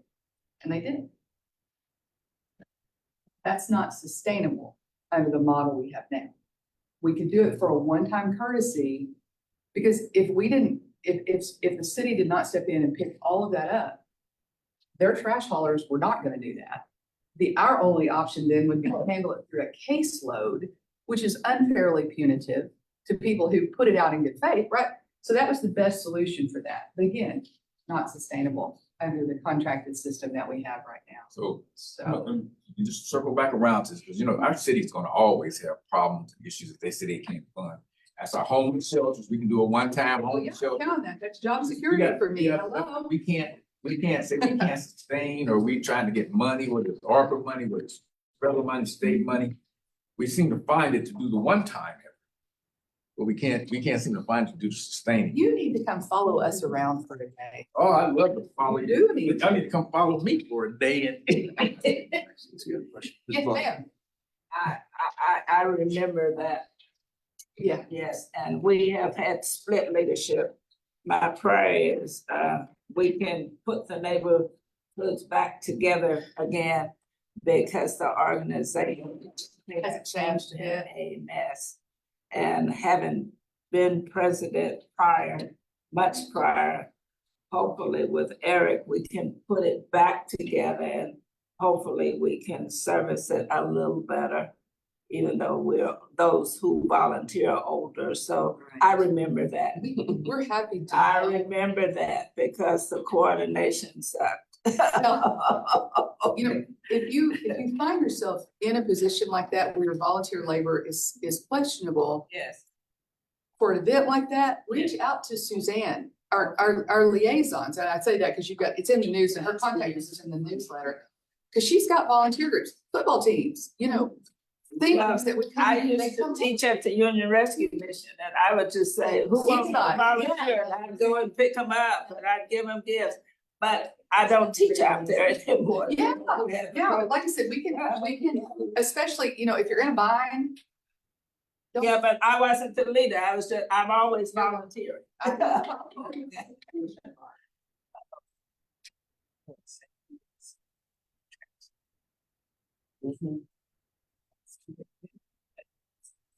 We could sure use some younger bodies when we do our thing too.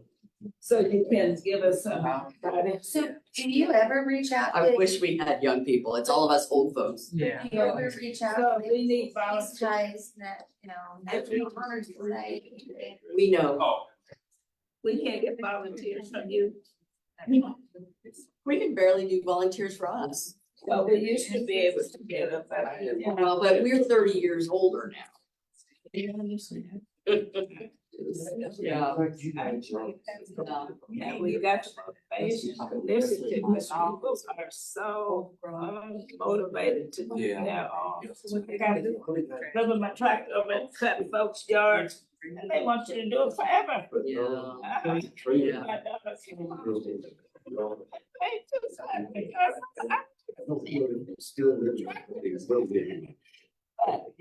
so, you know, people are different.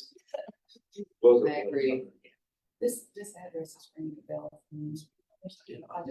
I'll have to look. So. I will, I'll give a quick update. I wanna thank Chris and Kaylin for their presentation and all the wonderful information that they gave. Please share that with your neighbors as well. And remember that we are proactive, we are reactive, and there's a lot of stuff out there. Just some quick updates. Also happy to answer any questions. If you have been following, City Council did approve 4 night meetings for the year. Normally we do 1. Our first one was March 19th, which rivaled our DAB meeting. So we got out of there at about 11:03, I think. At night? Yeah. 6 to 11:03. Our next night meeting is June 4th. Then we have our evening meeting that really focuses on budget on August 8th. I think we changed that to just a regular meeting though, and not just a budget meeting. Then our last one for the year is November 19th. Again, trying to change the way in which we engage. For those taking notes, March 19th, June 4th, August 8th, November 19th. Those are gonna be We, the night meeting, excuse me. yeah. 6 August o'clock. 8th. Uh-huh.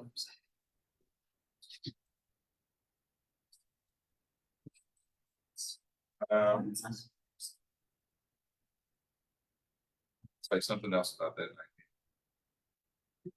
Oh, I believe August 8th is going to be a regular meeting and not just a budget meeting, so we'll have other items as well. We did change the campaign finance, so I think at our last meeting, I was telling you what might happen. What ended up happening now for any person running for city council, there was a reversal of the ban that we put in place in January. So now you can take contributions from LLCs and corporations. The difference now though is you have to list the principal owner. And I made a motion to limit the principal owner from giving more than once. That failed. So a majority of the council rather would just have the owner listed. So for instance, if I own a business, Brandon Johnson can give as Brandon Johnson. Brandon Johnson can also give as the business. but you have to list me on there, so you'd be able to see Brandon Johnson given twice. If I have 10 businesses, you'd see Brandon Johnson 11 times, because you can see who now is giving that. There is no limit to that. The only limit is the dollar amount, which is $500 per business. $500 per individual, $1,000 for a married couple. So that did happen. Anybody running for city council right now can take money from a business, just have to list their principal owner. Who's the principal owner of the Americans for Prosperity? That's a great question. Nobody knows. I haven't looked. But Americans for Prosperity could only give to a candidate that one time, which is $500. The problem that most people are looking at is PAC wise, they can spend an unlimited amount on behalf of someone. So that it's a difference there. Also at that night meeting, there was some conversation about the pickleball courts out south. Councilmember Glasscock, who represents District 4, has made some suggestions of not fully funding that pickleball complex, trying to put more pickleball courts around the city, and putting $4 million towards the MAC. The MAC is the multi-agency center. It is our larger solution for homelessness. Unfortunately, the state legislature at the moment is not funding that. So all of the folks who are running for re-election this year, they don't care about homelessness in Wichita. And because they, at the moment, are not funding it. We asked the state for $20 million. The state, as you may hear from some in leadership, has $3 billion of funding, and they don't want to give the 20 towards homelessness. There's a lot of accusations about the city of Wichita, which I think are leading to that. All of that is foolishness to me. We have a challenge. We receive folks who are unhoused from around the area as well, because we have a lot of resources. This solution actually will probably help us streamline quite a bit. So much so, and these are the stories that are not told. As you know, the winter shelter is now closed on 21st Street as of the 1st. It is no longer a shelter. That morning was a resource fair. So all the folks who were down there were able to go to a resource fair. 4 of those individuals are now housed from that resource fair. The MAC could do that for a lot of our population. Not everybody has strong mental health challenges. Not everybody wants to be on the street. A lot of folks just fell on hard times. We'd have a one-stop shop to help people. And again, there are services all throughout Wichita, but if you're in housing, you don't have transportation. If you go to one place and they need you to go to a second place that's 3 miles away, how do you get there? We were trying to build a campus. So this campus will find creative ways to get the money, or it'll be scaled back, unfortunately, unless the legislature again does their job. So the place out there at Riverside Hospital is no more? No. It's not on the table because somebody in the legislature who doesn't want to be named, and we don't know who it is, some senator from Wichita, the Wichita area, says we cannot fund anything west of the river because they want to protect whoever surrounds the. Be a female with it. They won't say. Nobody's telling us. I mean, we're asking. Our lobbyist doesn't know. I've asked other representatives up there, they don't know. Just not saying it. So since they said that, what's the reason why it cannot be done? Just because they said so? Is that what you're No, saying? what they're saying is they won't fund it if it goes west of the river. It can still be done, but we won't get that $20 million. It has to be whoever represents that area. I know the owner of that property is a former senator and doctor. He has a lobbyist who's a former council member, state senator, county commissioner. Don't know. Yeah. They won't do their job is the point I'm making. It's really frustrating. I won't show that in here because not y'all I need to be frustrated with. Not happy about it. But we do need that funding. We're still working towards that. There's also a conversation, and I'd be happy to hear your thoughts on this as well. We were talking about how we engage. There's a lot of assumptions being made online right now, and I've just kind of sat back quietly to watch. So as you know, there's legal notices that we have to publish in a paper of record, which is deemed the Wichita Eagle right now. Those legal notices cost the city about $150,000 a year. And there's been conversation about what we can do to better engage people. And there's assumptions right now that a lot of this conversation is retaliatory. But for years, I know I've personally been talking about what we could do better with that $150,000 to publish a simple legal notice. So I'd be interested to hear from you all what you think about that.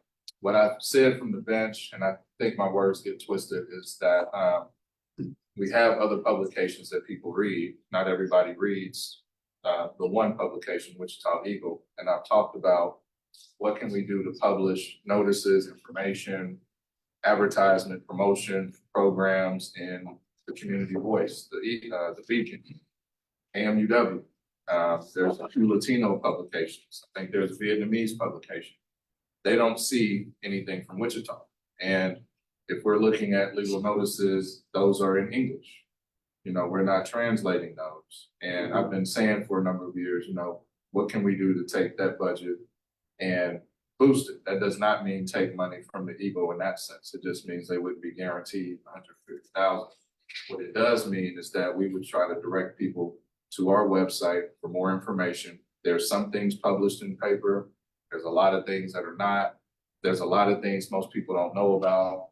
And while it's not the media's job to put every good thing out there, which I think would actually help people, we can if we take control of putting what's out there. So when you look at programs that give you a property tax benefit, a lot of people don't know about that. A lot of folks didn't know about Propel. We have a lot of things that we could promote in all of these print sources, as well as link people to our legal notices, or again, house them in our library. Some of the concerns I've had have been about where, well, if the record's in the library in a specific paper, what happens to the record? It's the Wichita Public Library. Like, we can make sure that that's there if it's a legal notice thing. Folks have had concerns about online access and whether there's paywalls up. If you have online access to try to get through a paywall, you can see that on our website, and we can make it simple for you, wichita.gov/legal notice. There's a lot of things we can do. I've asked our team to look at what we can do to better get the word out. When people talk about lack of trust in government, a lot of times that means they don't know. They don't know things are going on. They don't know that we're actually working on those things. And so that's been kind of my dialogue. Happy to hear from all of you. You all may agree, may disagree, that's fine. But hoping to get some input on that. We have through August, I think this item may come up for another discussion, but the actual RFP for any of that stuff will be in August. So happy to hear your thoughts on that, Ms. Boston. I want to go on record, that's Community Voice, and I paid for Wichita Eagle for 30 years. But I had problems getting it 2 days late after I get it the same day on my phone like that. So I stopped paying for that. And I paid for the Community Voice for more than 20 years. And it's free online. I'm paying for free for folks who get it free. So I think that it should be one of the sources, because they can get it free and they can get it online along with those other, you know, the Hispanic paper and the Vietnamese paper. To me, the availability would really make much more sense than having that one source. And I've worked as a college librarian, so, you know, I'm not against libraries. Availability, I think it's important to all the peoples. See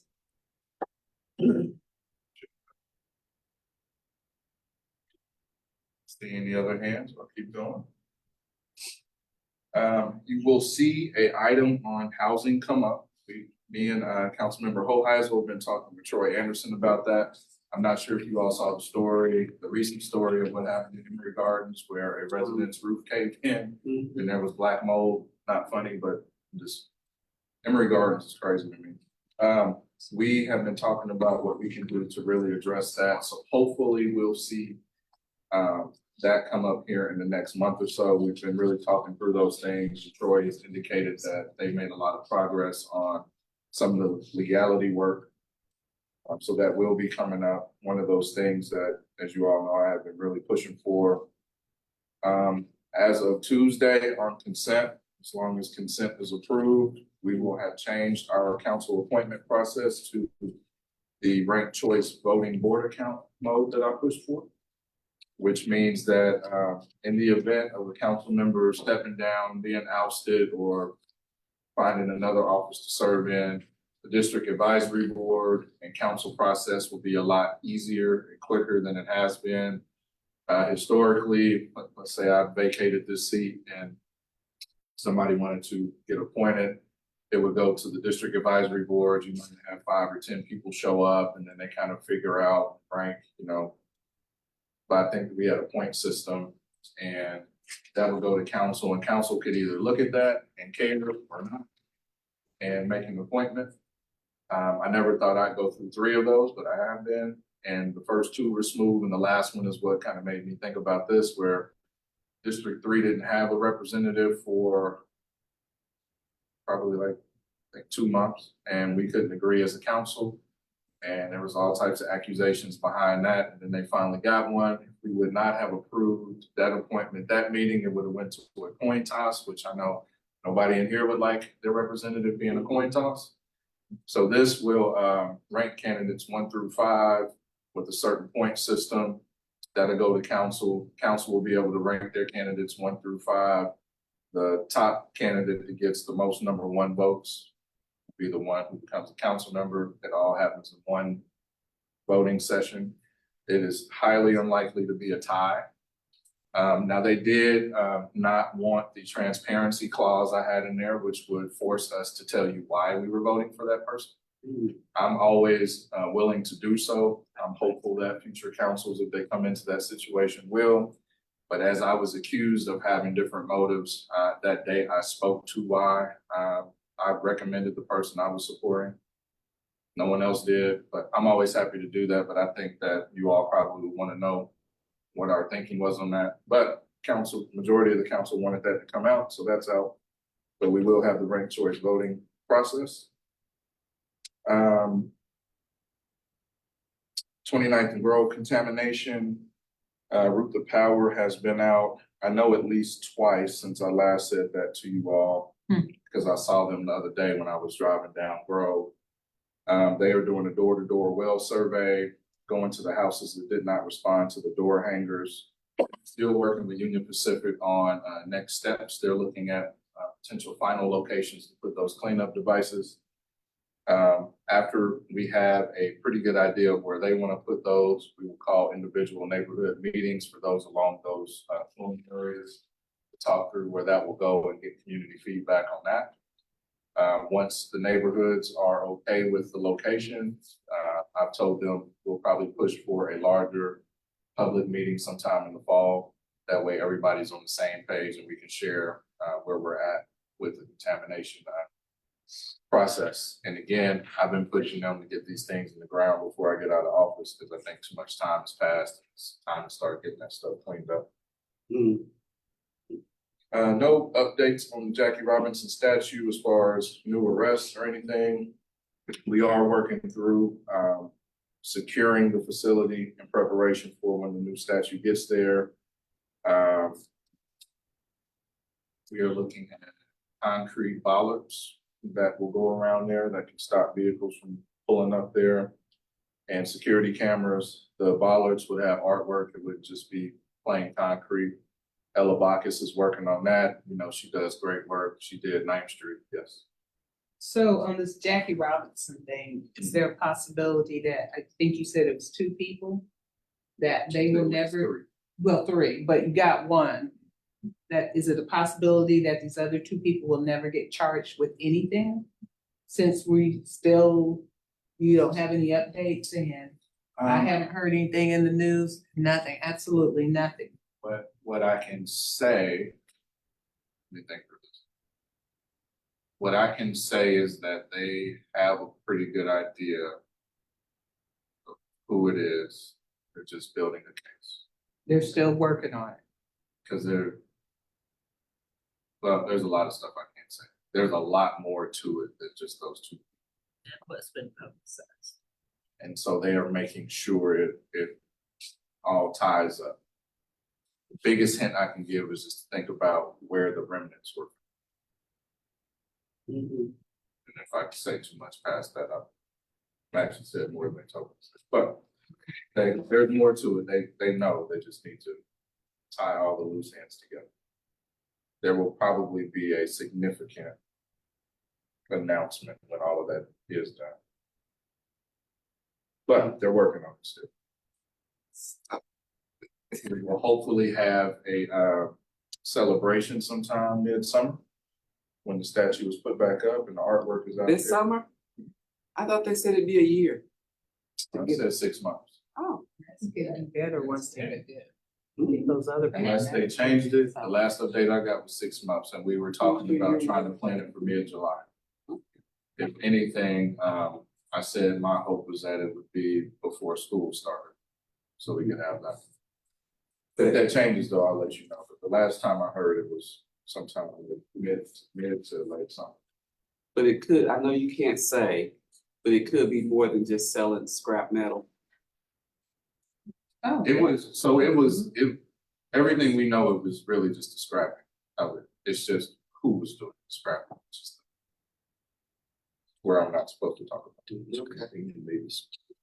Next month, fingers crossed, you will see either a picture, video, or live stream of us with shovels out in front of the Brewer Center with the FEMA announcement. Chris talked about that a little bit. I don't know who asked that question. It might have been Lonnie, but what Chris said was accurate. The bridge on 15th Street, as wide as it was, slowed down the water flow, as did the bridge on 10th Street. Mhm. You know, a few years ago, we took out the 10th Street Bridge. We didn't put anything back. With the modification of taking a vehicular bridge on 15th and making it pedestrian, that's what sped up the water flow and that's what removed it. But so those notices, I think Public Works sent those out this last week or so to some of those houses that this was coming. But all of those houses will be removed from the floodplain, which means there's a process that you can get rid of your flood insurance. So we'll be saving a lot of people's money over there, which is exciting. And all of those public houses that are adjacent on the east side of the canal will then be out of the floodplain too. So it might make it easier to get those houses sold off as well. I think that's it on main updates. Can't think of anything else that's been in the news, but happy to answer any questions. Okay, just real quick. How accurate was that article about the shelter and how it was ran and the facility, the, lack of whatever they needed, food, use of the facilities, how the money was actually broken down and spent? I'm still looking into that because we saw it. Some of it I was told was misreported. Okay. But I wanted to know like all of those details. So I don't have a full answer just yet. I'm waiting on that. Hopefully I'll have it by the next breakfast, but all of that was concerning. Yeah. And I had one person. So the other unfortunate piece is I had someone who was unhoused reached out, but as you know, it's hard to get back in contact. So I replied to an email. The email wasn't as concerning as that article, but there were some things I was concerned about. But when I replied back, I never got a reply. They didn't have a phone number. And of course, I don't know what that person looks like. So, like I said, my daughter goes to the Boys and Girls Club. So I was over there just about every day. I wouldn't know, what that person looked like. But yeah, all of that was concerning. I'm trying to get all of those answers. Some of the part that I say was misreported was in there. It said that we didn't have housing staff in there or something like we didn't look. We did. But I don't have the full detail for you. How likely are we to have that center there again next year? Oh, it won't. Tuesday, that building will be sold to another organization. And the neighborhood president was a part of that selection committee to make the decision. So it'll never be a shelter. The neighborhood president from Mill Air or Howard? How's your name? Oh, okay. That's good. Okay. K-96 expansion project with the wacky new intersections. It scares me, Woodlawn and K-96, more stoplights in a quarter mile. Me too. We had, thanks for being here. We had the presentation. Oh, man, this is 2024. That might have been early last summer. Myself and Councilmember Tuttle, because it's gonna be Hillside, Oliver, Rock, and Webb. Webb is weird because. Woodlawns. And Woodlawn, all of those, but Webb was weird with that, how the neighborhood was impacted there. No, I mean, when they showed it to me, I was like, why are we doing this? Like, I try not to be the, block of progress, so I just said, I'll see what everyone else says. Ultimately, it's really not my decision, it's a KDOT thing, but when they got done with the presentation, I try not to be mean to, you know, the folks who went to school for all of that stuff, and I was like, that's just confusing, man. I don't know if I will drive through that. And they said, once you get used to it, they'll come out and do a visual simulation, and but it's like you're going into oncoming traffic in some ways. The multiple lights. It's interesting. I hope everybody goes to check those out. They say it works. They told me there's one, I think, in Junction City. Yeah, Manhattan, Junction City, Olathe, smaller towns in Wichita. Yeah. Or maybe with traffic flow it would work. I might go up there and see what it's like, but I wasn't a fan. Oh, that does remind me. I just got my update on the Bleckley flooding area. So in the latest proposal, which may or may not come to Lambsdale now, so Clyde Lamb Park won't be touched. And they're focusing south of street is that? 9th Street. So everything south of 9th Street would be kind of reworked in that. There's some significant work that happened closer to Kellogg on Bleckley. But yeah, so that whole thing has changed. They went back and looked and said that anything at Clyde Lamb Park won't really do much. So they're gonna leave that alone. I would have hoped they'd dig out the ponds. That'd be great attention. Yeah. I think they do need to be dredged, but that is the folks, I forget the name of who owns that CUP, but the Prairie View Apartments now. Parkview, yeah. Well, a CUP really doesn't exist because the city office lost it. The microfiche never got converted over and nobody knows where the original paper documents are. Because we tried to research it for the fence. And we ended up at a dead end. I'll make a note to send it to you. Scott Wade will send this. This maybe it's something different, but I have a document that says CUP. Yeah, we have the original and then it got amended. Okay. And the amended was never converted over to microfiche, so you can have it online. And nobody knows where the amended paperwork is. It's a conversation I need to have. All right. Oh, we did have a really good turnout for the College Hill Protective Overlay. I want to say there was at least 200 people there for that. Looking forward to that process, and I think that'd be a good blueprint for neighborhoods going forward to give more input on their neighborhood, make it easier for council. That's what I've told everybody at College Hill. For me, it's always I want to hear you out, but kind of a guessing game. As these development cases come up and going through this process, the neighborhood will have spoken. I'm there, but I try to stay out of that. I don't want to sway anybody. I just really want them to work through that, and I listen to it. But I think when that's done, future councils can see this is what the businesses in the neighborhood want. So it's really, if somebody comes with something different, I would hope that would be enough. And if it falls within it, then it could be a yes, but at least we got more people to the table, more voices. And it wasn't, you know, small numbers of people, it was a lot of folks. I thought that was good too. And I think my last thing today, we saw in the news about Graysmith. While, you know, some of the comments about Venus Lee, I didn't think were fair. Venus has been a blessing to this community since I've known her. I started with the summer job program years ago. Venus was a work site supervisor over at Center for Health and Wellness at the time. And she was always a blessing. She had young people there, showing them the ropes. And then when she went over to Grace Med, did an awesome job. And Venus was, honestly, with this contamination, I didn't really have to talk to Venus. I had one conversation with her about what was going on. And before I could follow up with her, she was already trying to raise money to get cancer screening. Venus has raised, it's like nearly $750,000 on her own for this whole effort. So I hate to see her step down. I hated to see the attacks on her. She's been nothing but good to this community, me, my family. She's awesome. I've spoken to her since then. I think she's in good spirits and still just praying about everything, but I will not be a voice that says anything negative about Venus. Venus is a true blessing to us all. Really took Grace Med to another level. And I'm hopeful that, you know, this is not the last of Venus that we see, but she has my support. And yeah, I just hated to see all that happen.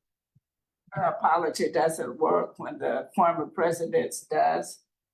I mean, why can't she apologize? I'm sorry. I don't know. I'm sorry, I'm a reader. Yeah, I haven't talked to their board. I'm not in the right headspace yet to have that conversation. I get tired of seeing Black women who are doing all of these amazing things, and then somebody gets upset or disagrees, like that happens to me. And I watched that happen through the pandemic, you know, when we were trying to get mobile testing, and Teresa Lovelady stepped up. And when she did it, everybody saw we were right for asking for that, because that line at the Metroplex went out of the parking lot, almost up to Woodline.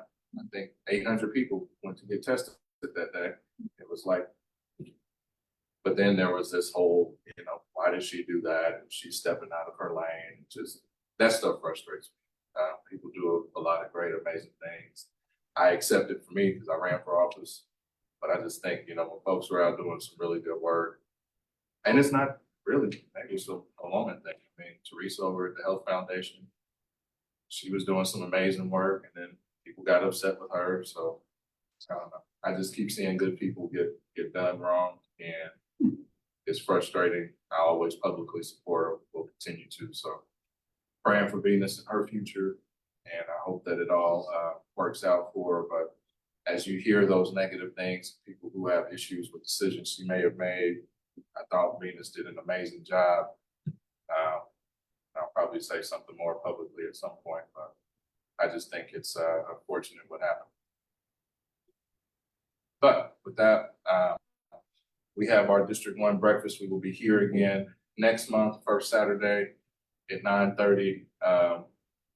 We are working out who that will be. I know I had a conversation with Maddie and Cameron about a few different people for May and June and July. So we will make those announcements then. And if you have not met Mr. Cameron, he is our new CSR for District 1. And I did not know he was taller than me when we did the interview. So when I walked into DAB on his first day, he was standing there. I was like, he looks like Cameron, but I didn't know Cameron was that tall. And he said he's a hooper. Got some skills on him. So if anybody wants to challenge him to a game of one-on-one, he's ready. For sure. But glad to have you here. So we had our first couple meetings, but he'll be here. He'll be the one, you know, here at the center and talking to neighborhoods. And we'll probably get out to every neighborhood we can here pretty soon, so everybody can meet Cameron and know who he is, and also see how tall he is. And then for neighborhood night out, that'll be fun too, get out. So you'll see us out in the community soon, and appreciate you all being here this morning. See you next month. Thank you. Thank you. Thank you, Brandon.